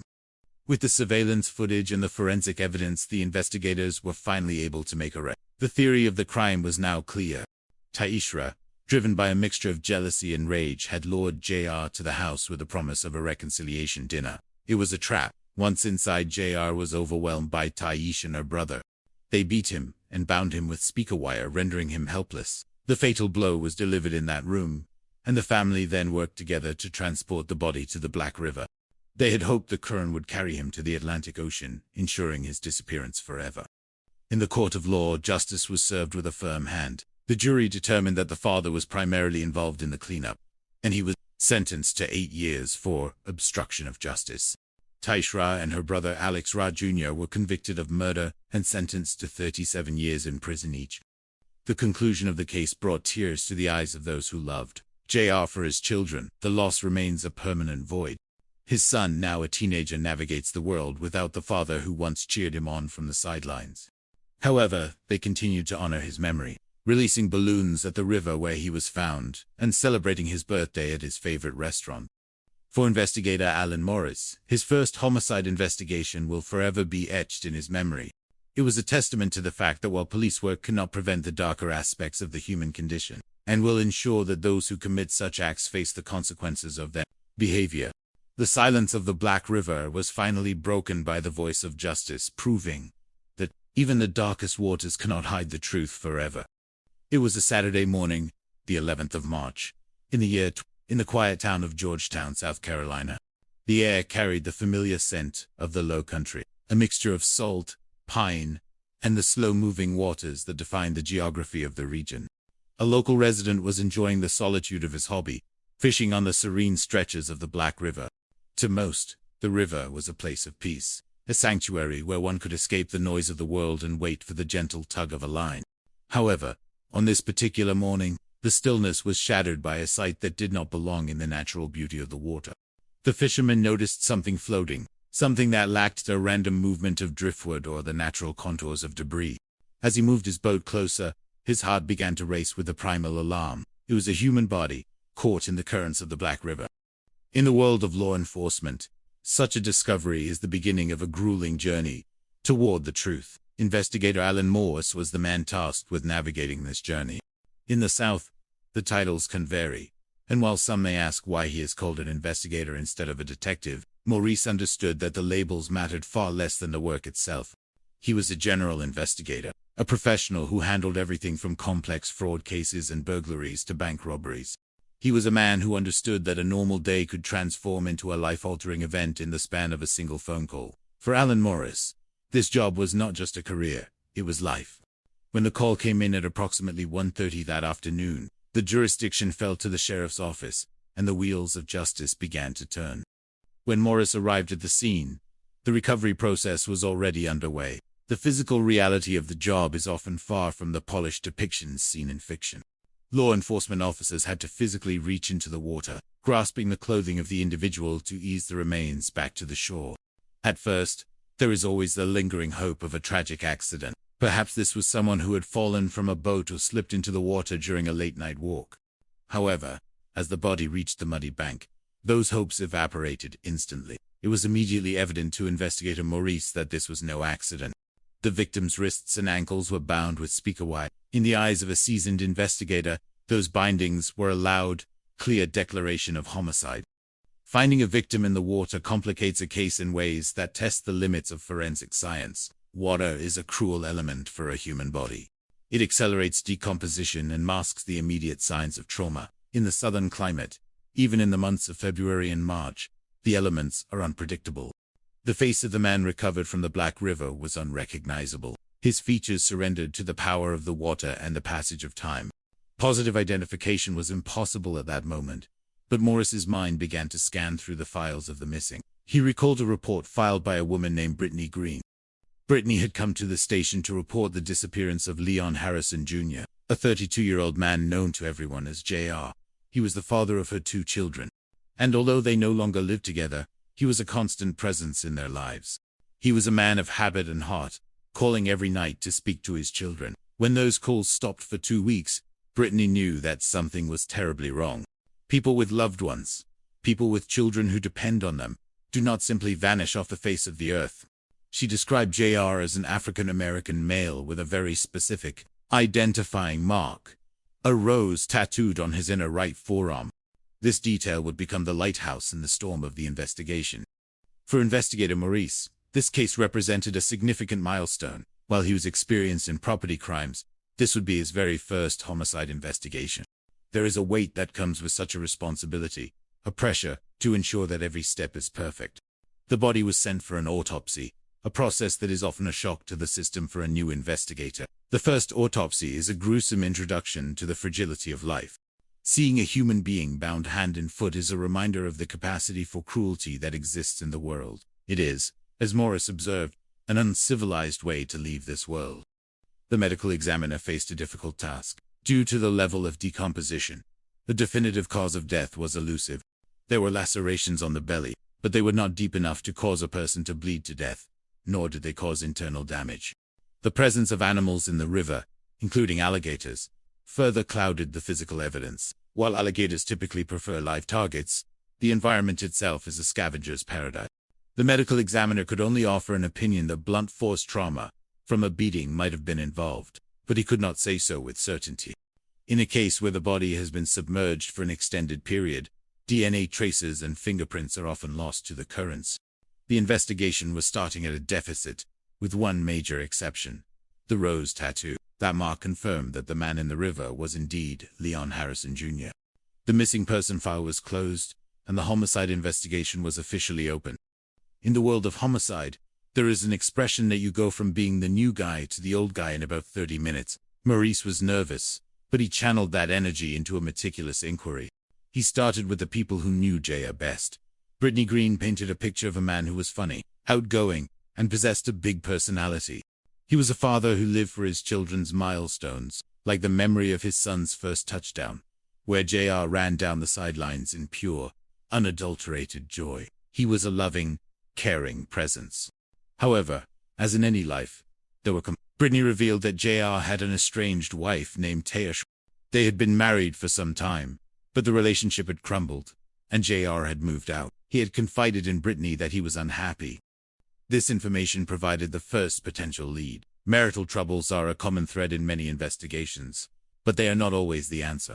Maurice sought to find Taishra, but she proved difficult to locate initially. He decided to pivot toward JR's phone records to reconstruct the final hours of his life. The records showed that on the evening of February 25th, JR had received 2 phone calls from a man named Samuel Pillman was a potential witness, perhaps the last person to see the victim alive. When Maurice attempted to contact him at his place of work, he was absent. He was tracked to a Quality Inn, but he did not answer the door. When Maurice finally reached him by phone and identified himself as a detective, Pillman hung up. To an investigator, hanging up is a signal. It suggests guilt, fear, or a desire to hide. Maurice, showing the patience required of his profession, called back with a different approach. He explained that he was investigating a death and simply needed to know the nature of the calls.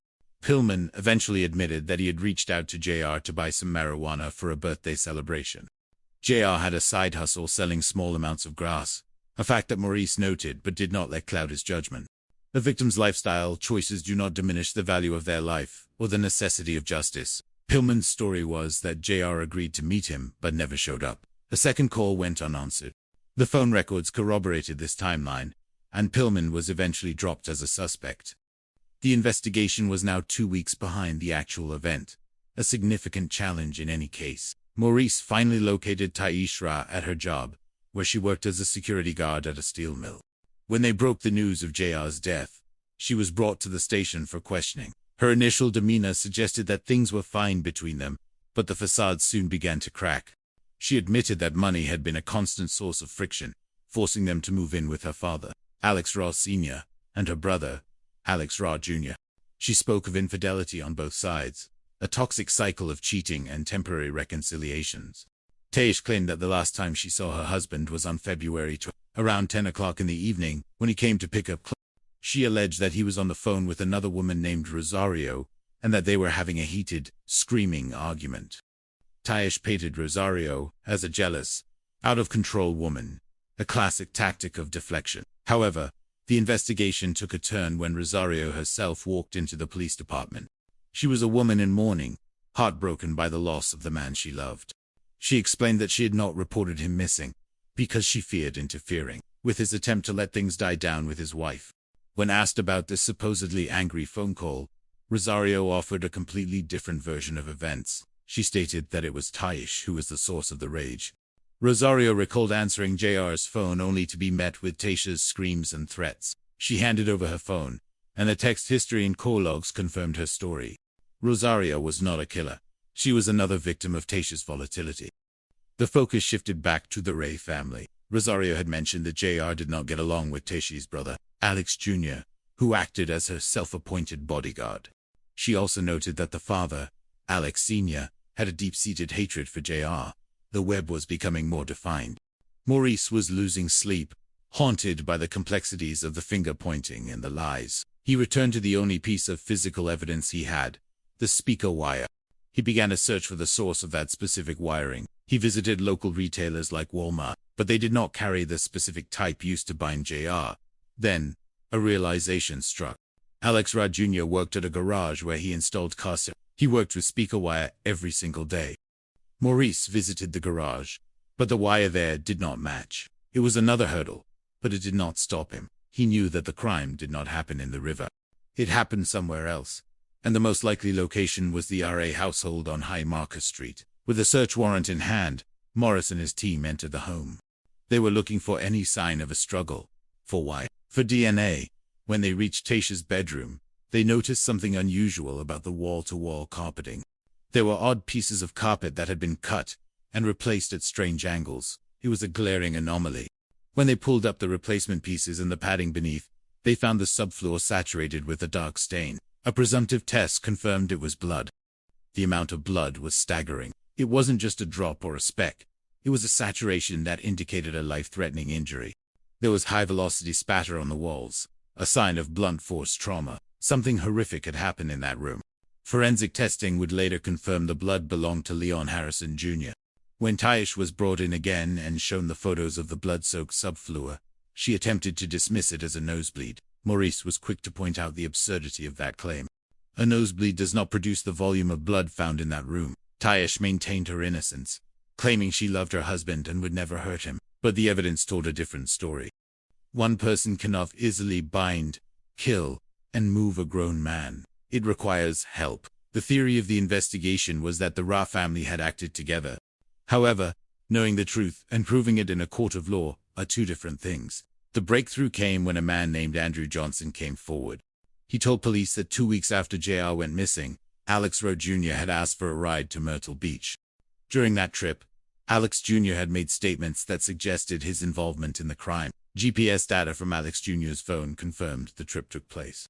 More importantly, the GPS data revealed another critical stop, a local Walmart at 2 o'clock in the morning on February 26th, the night JR was likely killed. Surveillance footage from that Walmart showed Alex Ra Jr. and Alex Ra Sr. together. They were not there for a late-night snack. They were buying hydrogen peroxide, a powerful cleaning agent often used to attempt to remove bloodstains. This was the final piece of the puzzle. The image of the father and son buying cleaning supplies in the middle of the night, hours after a man had been beaten in their home, was a damning indictment. The story of JR's final night was finally reconstructed. Taish had lured him to the house with the promise of a candlelight dinner and a reconciliation. It was a trap. JR walked into that bedroom expecting a new beginning, only to be met by Taish and her brother. He was attacked, subdued, and bound with speaker wire, rendered helpless before his life was taken. The fatal blow could not be identified, but the intent was clear. The family then worked together to clean the scene and dispose of the body in the Black River, hoping the current would carry their secret into the Atlantic Ocean. In court, the wheels of justice turned toward a final verdict. The jury determined that Alex Ra Sr. was primarily involved in the cleanup, and charged him with obstruction of justice. Taish Ra and Alex Ra Jr. were convicted of murder. The judge sentenced the siblings to 37 years in prison each, while the father received 8 years. For Brittany Green and her children, the verdict brought tears of relief. Justice had been served, but the void left by JR's absence remained. His son continues to honor him, releasing balloons at the river and celebrating his birthday, feeling his father's presence with every touchdown he makes. For investigator Alan Morris, his first homicide case would forever be etched in his memory. It was a testament to the skill, patience, and dedication required to speak for those who can no longer speak for themselves. Law enforcement is the consequence for behavior, the answer to the darker side of the human condition. It cannot prevent the tragedies of the past, but it can ensure that those who choose the path of violence are held accountable. In the end, the truth did not wash away with the river. It was brought back to the shore by the tireless efforts of a detective who refused to let a father be forgotten. The morning of Saturday, March 11th, in Georgetown, South Carolina, began with the deceptive peace that only a riverside dawn can provide. The Black River, a winding artery of dark water through the southern landscape, held its secrets beneath a calm surface until a local fisherman, plying his quiet hobby, noticed something that defied the natural order of the current. It was a shape, a shadow that did not belong to the logs or the debris usually found in these waters. As he drew closer, the alarm that struck him was not merely the shock of discovery, but the visceral realization of human cruelty. A body was floating there, a silent herald of a story that needed to be told. In the world of law enforcement, every call is a doorway into the unknown. Investigator Alan Morris, a man who usually dealt with the tangible realities of fraud and property crimes, found himself standing on the banks of the Black River that afternoon. In Georgetown, they call them investigators, rather than detectives, perhaps a nod to the general nature of their duties. But the title matters little when the task is to speak for those who can no longer speak for themselves. This was 1:30 in the afternoon, and the air was thick with the weight of what was about to unfold. The recovery of a body from water is a delicate, grim ballet. Officers had to physically reach into the river, grabbing hold of the individual by his clothing to ease him back to the shore. At first, there is always the flicker of hope that perhaps this was an accident, a tragic fall from a boat or a misstep in the dark. But as the man was brought onto the land, the illusion of an accident evaporated instantly. His wrists and his ankles were bound tightly with speaker wire. This was not a drowning. This was a message. This was a homicide. From a psychological perspective, the use of bindings like speaker wire speaks volumes about the perpetrator. It suggests a level of preparation, or perhaps a crime of opportunity using materials found within a domestic or technical environment. It indicates a desire for total control, a need to render the victim helpless before the final act. For investigator Maurice, this was his first foray into the world of homicide, a transition that usually takes a lifetime, but here happened in the span of a single afternoon. Water is an enemy to the forensic scientist. It accelerates decomposition, washes away trace evidence, and complicates the determination of the cause of death. In the humid heat of South Carolina, even in March, the elements are unforgiving. The face of the man found in the river was unrecognizable, a blank canvas where a human identity once resided.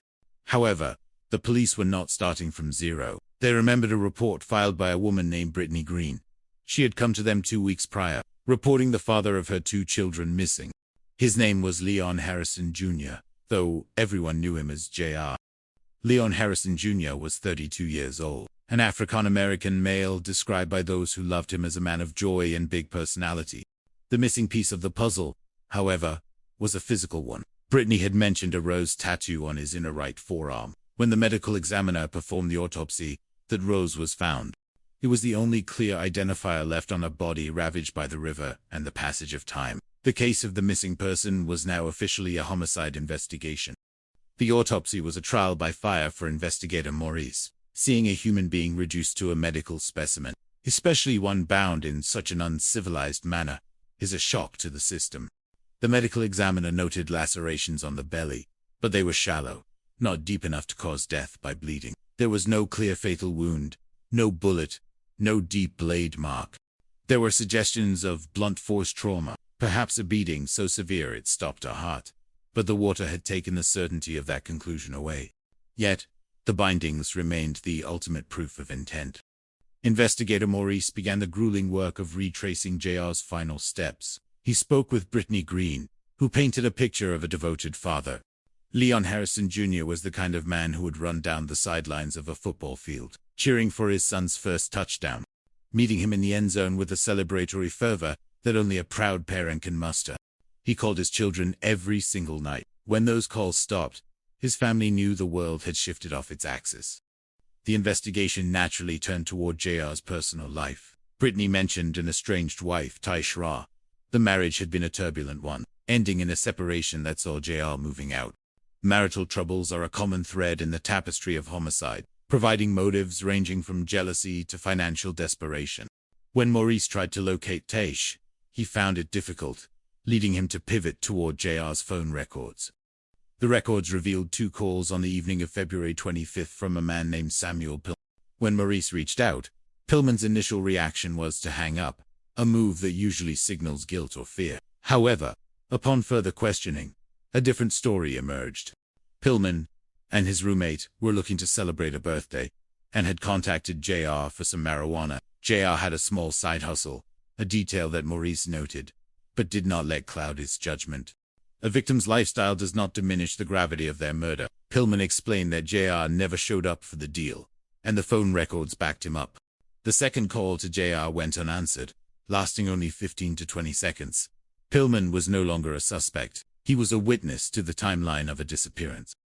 Finally, Maurice located Taish Ra at her job as a security guard at a local steel mill. When informed of her husband's death, she was brought to the police department for questioning.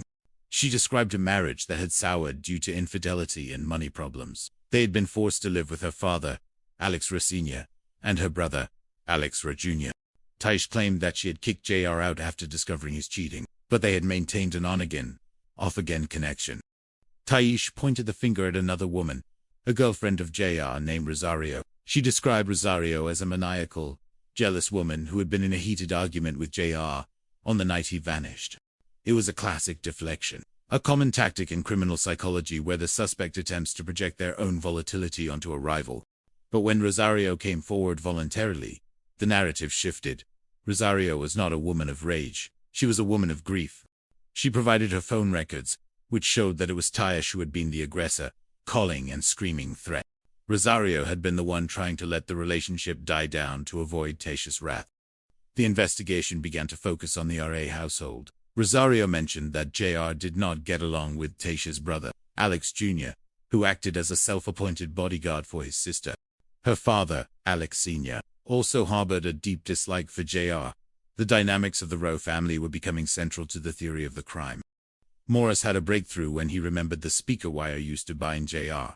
He learned that Alex Rowe Jr. worked at a garage where he installed car audio systems. While the wire at his workplace didn't perfectly match the wire on the victim, the connection was too specific to ignore. Maurice knew he needed to find the crime scene.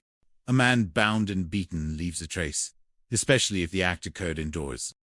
Armed with a search warrant, investigators entered the rare residence on High Marker Street. Inside Taish's bedroom, they found something that raised every red flag in the manual of criminal investigation. Pieces of the wall-to-wall carpet had been cut out and replaced at odd angles. When they pulled up the new inserts and the padding beneath, they found the subfloor saturated with blood. A presumptive test confirmed it was human blood, and later, DNA tests proved it belonged to Leon Harrison Jr. The amount of blood was staggering. It wasn't a mere spill or a nosebleed. As Taish would later claim, it was the life force of a man who had met a violent end in that very room. High-velocity spatter on the walls told a story of blunt force trauma, of a struggle where JR was overwhelmed by more than one person. It is a psychological reality that binding a grown man and removing his body requires cooperation. This was not a solo act. It was a family affair. The final piece of the puzzle came from a witness named Andrew Johnson. He told police that Alex Ra Jr. had asked him for a ride to Myrtle Beach to help a friend move furniture. GPS data from Alex Jr.'s phone confirmed this trip, but it also revealed something more incriminating.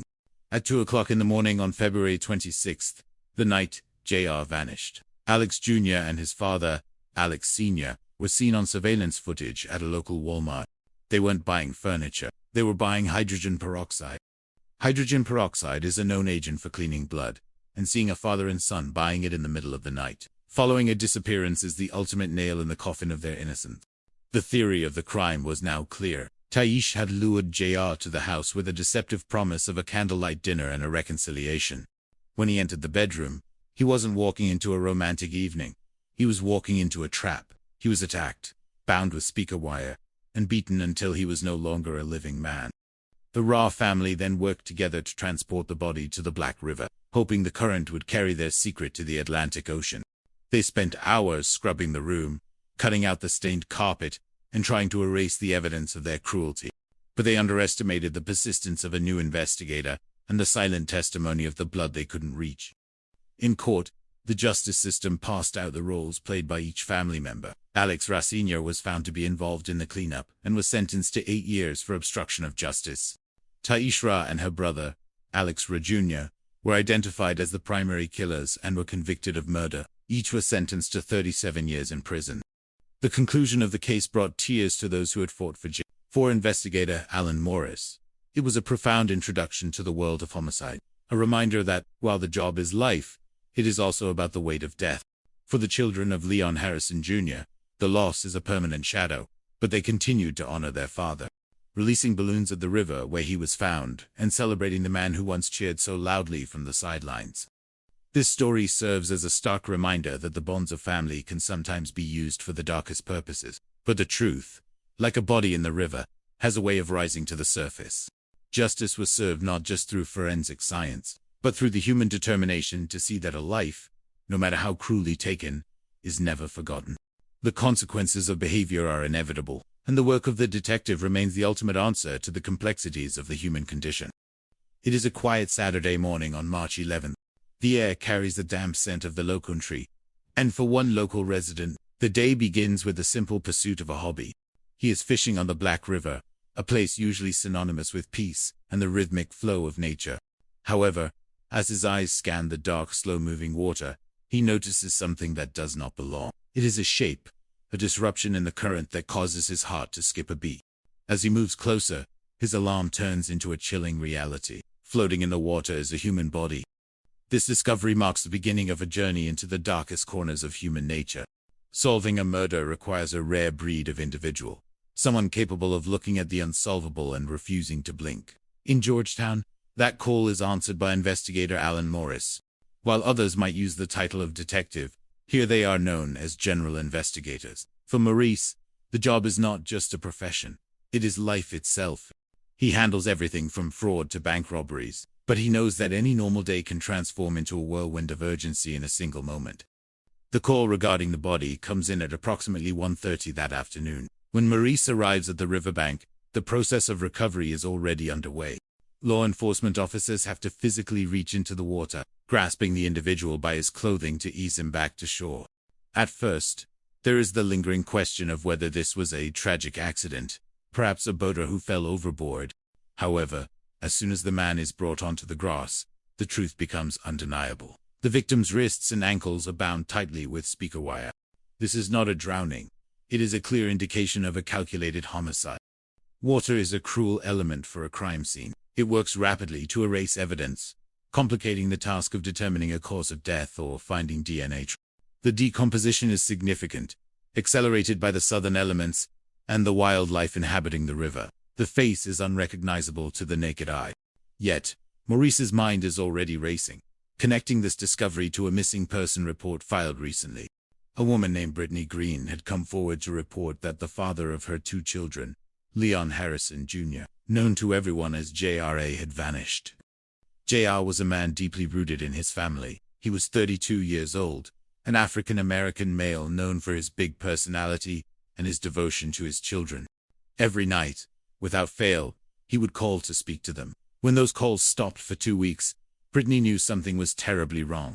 She provided a crucial detail for identification: a rose tattoo on JR's inner right forearm. For Alan Morris, who usually works property crimes, this is his first homicide investigation. The pressure is immense, but the stakes are even higher. The body is sent for an autopsy, a grim necessity that serves as a rite of passage for any investigator. For Maurice, the experience is nerve-wracking and gruesome. The medical examiner confirms that while the level of decomposition makes it impossible to pinpoint the exact fatal blow, the bindings alone justify a ruling of homicide. There are lacerations on the belly, but they are not deep enough to have caused him to bleed to death. There is a suggestion of blunt force trauma, perhaps a beating, but the waters kept its secrets well. Despite the challenges, the rose tattoo remains visible on the right arm. The missing person case is officially Maurice begins the arduous task of retracing JR's final steps. He speaks again with Brittany Green, who paints a picture of a loving, joyful father who met his son in the end zone after his first touchdown. However, every life has its complications. JR had an estranged wife named Tyashra, which began in September of 2015, had been fraught with trouble. Financial stress had forced them to move in with Tasha's father and brother, and the relationship was eventually torn apart by infidelity. JR had moved out, but the drama followed him. The investigation shifts to JR's phone records. On the evening of February 25th, the records show 2 calls from a man named Samuel Pillman. When Maurice attempts to contact Pillman, the man hangs up the phone, a move that immediately raises suspicions. However, when they finally speak, Pillman offers a different perspective. He admits he was trying to buy some marijuana from JR to celebrate a birthday. He claims JR never showed up for the meeting. The phone records back this up. The second call lasted only 15 to 20 seconds because there was no answer. Pillman is cleared, leaving Maurice to look elsewhere. The search for Taishra eventually leads to a local steel mill where she works as a security guard. It is a place JR had also worked. When Maurice breaks the news of her husband's death, her reaction is recorded and analyzed. She describes their marriage as one troubled by money and cheating on both sides. She claims the last time she saw JR was at 10 o'clock on the night of February 25th, when he came by to pick up clothes. She tells a story of JR being on the phone with another woman named Rosario, an argument so heated she could hear Rosario screaming through the device. This lead brings Maurice to Rosario. She arrives at the police department, not as a suspect, but as a heartbroken woman looking for answers. She tells a story that contradicts Taish's version of events. Rosario claims that Taish was the one who was jealous and out of control. She describes a marriage where Taish cheated multiple times and then tried to fix things, only to have the cycle repeat. Most importantly, Rosario provides her phone to the investigators. The text history and collogues confirm her story and disprove Taish's claim of an angry argument. It becomes clear that Taishra is the one with the motive of jealous rage. This psychological profile of the family begins to emerge. JR was not only at odds with his wife, but also with her male relatives. Her brother, Alex Rod Jr., acted as a self-appointed bodyguard and harbored a deep resentment toward JR. Her father, Alex Ross Sr., was also known to dislike him. In the eyes of the Rowe family, JR was a negative influence who needed to be removed. Maurice returns to the physical evidence. The speaker wire. It is a specific, utilitarian item. He learns that Alex Rad Jr. works at a garage where he installs car audio systems. While a search of the garage does not find a perfect match for the wire used to bind JR, the connection is too coincidental to ignore. Maurice knows he needs to find the crime scene. A body floating in a river means the murder happened somewhere else. The most likely location is the household on High Marcus Street. With a search warrant in hand, investigators enter the home. Taish, her brother, and her father are made to wait outside. Inside, the team finds something highly suspicious in Taish's bedroom. Pieces of the wall-to-wall carpeting have been cut out and replaced at odd angles. When they pull up the new inserts and the padding beneath, they find a massive stain on the side. A presumptive test confirms it is blood. It is not just a small spot. The wood is saturated. High-velocity blood spatter is found on the walls, the telltale sign of a violent struggle and blunt force trauma. When Taish is confronted with the evidence of the blood, her response is a masterclass in poor deception. She claims it was merely a nosebleed. Maurice, with a touch of investigative wit, points out that a person would need a fire hose for a nose to produce that much blood. It was a life-threatening amount of blood, a silent witness to the horror that occurred in that room. Taish denies hurting her husband, but the evidence says otherwise. The investigation receives a final, crucial boost from a witness named Andrew Johnson. He tells the police that a couple of weeks after JR went missing, Alex Rod Jr. asked for a ride to Myrtle Beach to help move furniture. GPS data from Alex's phone confirms the trip. More importantly, the digital trail leads investigators to a Walmart at 2 o'clock in the morning on February 20. Surveillance footage shows Alex Ra Jr. and Alex Ra Sr. purchasing hydrogen peroxide, a well-known agent for cleaning blood. The pieces of the puzzle finally lock into place. The theory is that Taish lured JR to the house with the promise of a romantic reconciliation, a candlelight dinner in the bathtub. It was a trap. Once inside the bedroom, JR was ambushed by the family. He was beaten, subdued, and bound with speaker wire. Unable to defend himself, he met his end in that room. The family then worked together to clean the scene and transport his body to the Black River, hoping the current would take their secret to the Atlantic Ocean. The legal system takes over from there. In court, the jury finds that while the father, Alex Ra Sr., was involved in the cleanup and obstruction of justice, Taish and Alex Jr. were the ones responsible for the murder. Taish Ra and Alex Ra Jr. are each sentenced to 37 years in prison. Alex Ra Sr. is sentenced to 8 years. For investigator Alan Morse, this first homicide case is one he will never forget. It was a test of skill, patience, and the ability to see through a web of family lies. For the children of Leon Harrison Jr., the verdict brings a sense of justice, even if it cannot bring their father back. They continue to honor his memory, releasing balloons at the river and celebrating his life, knowing that the truth was finally revealed. Good police work serves as the ultimate answer to the human condition. ensuring that those who commit such uncivilized acts are met with the consequences of their behavior. The light of justice has finally shone on the dark waters of the Black River. It was the morning of Saturday, March 11th, 2017, in the quiet town of Georgetown, South Carolina. The air held the lingering chill of winter, but for one local resident, it was a perfect day to indulge in the quietude of fishing. He sat on the banks of the Black River, a body of water that usually promised peace and the simple thrill of a catch. However, as the current ebbed and flowed, he noticed something caught in the ripples that felt fundamentally wrong. It did not move like a log, nor did it bob like debris. He stepped closer, his heart beginning to syncopate with a growing sense of dread. What he saw was a body, floating lifelessly in the dark waters of the Black River. In the world of law enforcement, there is a saying that some are born to close murder cases. It takes a rare breed of individual to stand between the living and the silence of the dead, to solve the unsolvable, and to hunt down those who believe they can escape the reach of justice. This is the weight carried by an American detective. In this jurisdiction, the title given is investigator. Investigator Alan Morris was one such man. A general investigator who handled everything from fraud and burglaries to bank robberies. Morris knew that in his line of work, a normal day could evaporate into a storm of complexity in a single moment.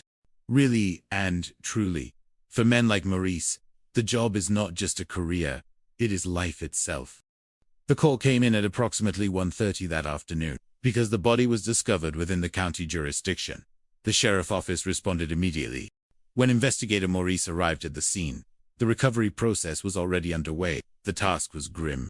Officers had to physically reach into the water, grasping the individual by his clothing to ease him back to the muddy shore. At that stage, the questions were endless. Was this a tragic accident?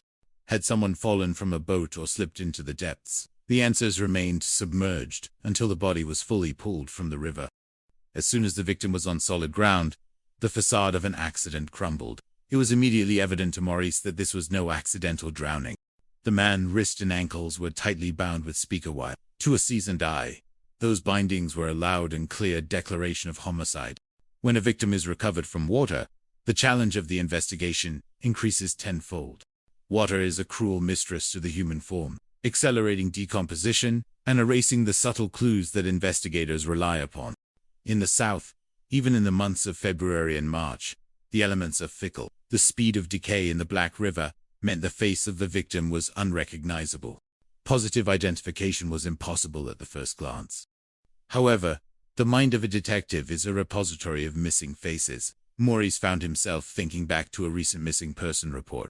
A woman named Brittany Green had come forward 2 weeks prior to report that the father of her 2 children was gone. His name was Leon Harrison Jr., though everyone knew him simply as J.R. He was 32 years old, an African-American male, and a man deeply rooted in the lives of his family. Brittany had explained that although they no longer lived together, J.R. never missed a night calling to speak to his children. When those calls stopped for 14 days, she knew something was terribly wrong. Brittany provided a crucial detail for identification. J.R. had a rose tattooed on his inner right forearm. As Maurice stared at the body recovered from the water, he knew that an autopsy would be the only way to confirm if this was indeed the missing father. This was a pivotal moment for investigator Maurice. While he was experienced in property crimes, this would be his very first homicide case. The weight of that responsibility is something that never truly leaves a detective. The transition from being the new guy to the old guy in the room happens in a heartbeat. You stand over a body that has been discarded like trash. The autopsy was a somber and nerve-wracking affair. For Maurice, it was his first time witnessing such a procedure. The medical examiner explained that, while the level of decomposition was too great to determine a specific cause of death, the presence of the bindings made the ruling of homicide undeniable. There were lacerations on the belly, but they were not deep enough to have caused the victim to bleed to death. There were also concerns about the local wildlife, including alligators that inhabit the river, but the examiner noted that these creatures typically prefer living targets. The examiner could only offer an opinion that a severe beating involving blunt force trauma might have been the catalyst, though certainty was elusive. In water cases, DNA and fingerprints rarely survive the passage of time. The elements strip away the microscopic evidence, leaving the investigator with little more than the body itself and the story it tells. The one major victory from the autopsy was the confirmation of the rose tattoo on the right arm. The missing person file for Leon Harrison Jr. was officially retitled as a homicide investigation. Maurice began his work by diving into the life of the man now known to be J.R. Brittany Green spoke of him with a mixture of grief and affection. She described a funny, outgoing man with a big personality who loved to smile and tell jokes. More importantly, he was a loving and caring father who was deeply active in the lives of his children. His son recalled the joy of running his first touchdown, while his father ran down the sideline, cheering him on until they met in the end zone. A man so connected to his children does not simply vanish of his own volition. The investigation naturally turned to potential enemies. Brittany mentioned that JR had an estranged wife named Tate. They had married in September of 2015, but had recently separated due to unhappiness and financial strain. JR had moved out and had been talking to Brittany about the troubles in that relationship. A man with recent marital troubles is always a point of interest in a homicide case. It may mean everything, or it may mean nothing, but a detective must follow every thread until it breaks or leads to the truth. Locating Taishra proved to be a challenge at first. While Morris waited for her to surface, he turned his attention to JR phone records. On the evening of February 25th, JR had received 2 phone calls from a man named Samuel Pillman. This made Pillman a person of interest, possibly the last person to see JR alive. When Maurice attempted to contact him, Pillman took a path that guaranteed further scrutiny. He hung up the phone as soon as he heard he was speaking to a detective. In the eyes of law enforcement, hanging up on a policeman is a shortcut to becoming a suspect. When Maurice finally managed to speak with Pillman again, he took a softer approach to keep the man on the line. Pillman explained that he was a regular customer of JR, who had a side hustle selling small amounts of marijuana. Pillman and his roommate had wanted to celebrate a birthday, and had reached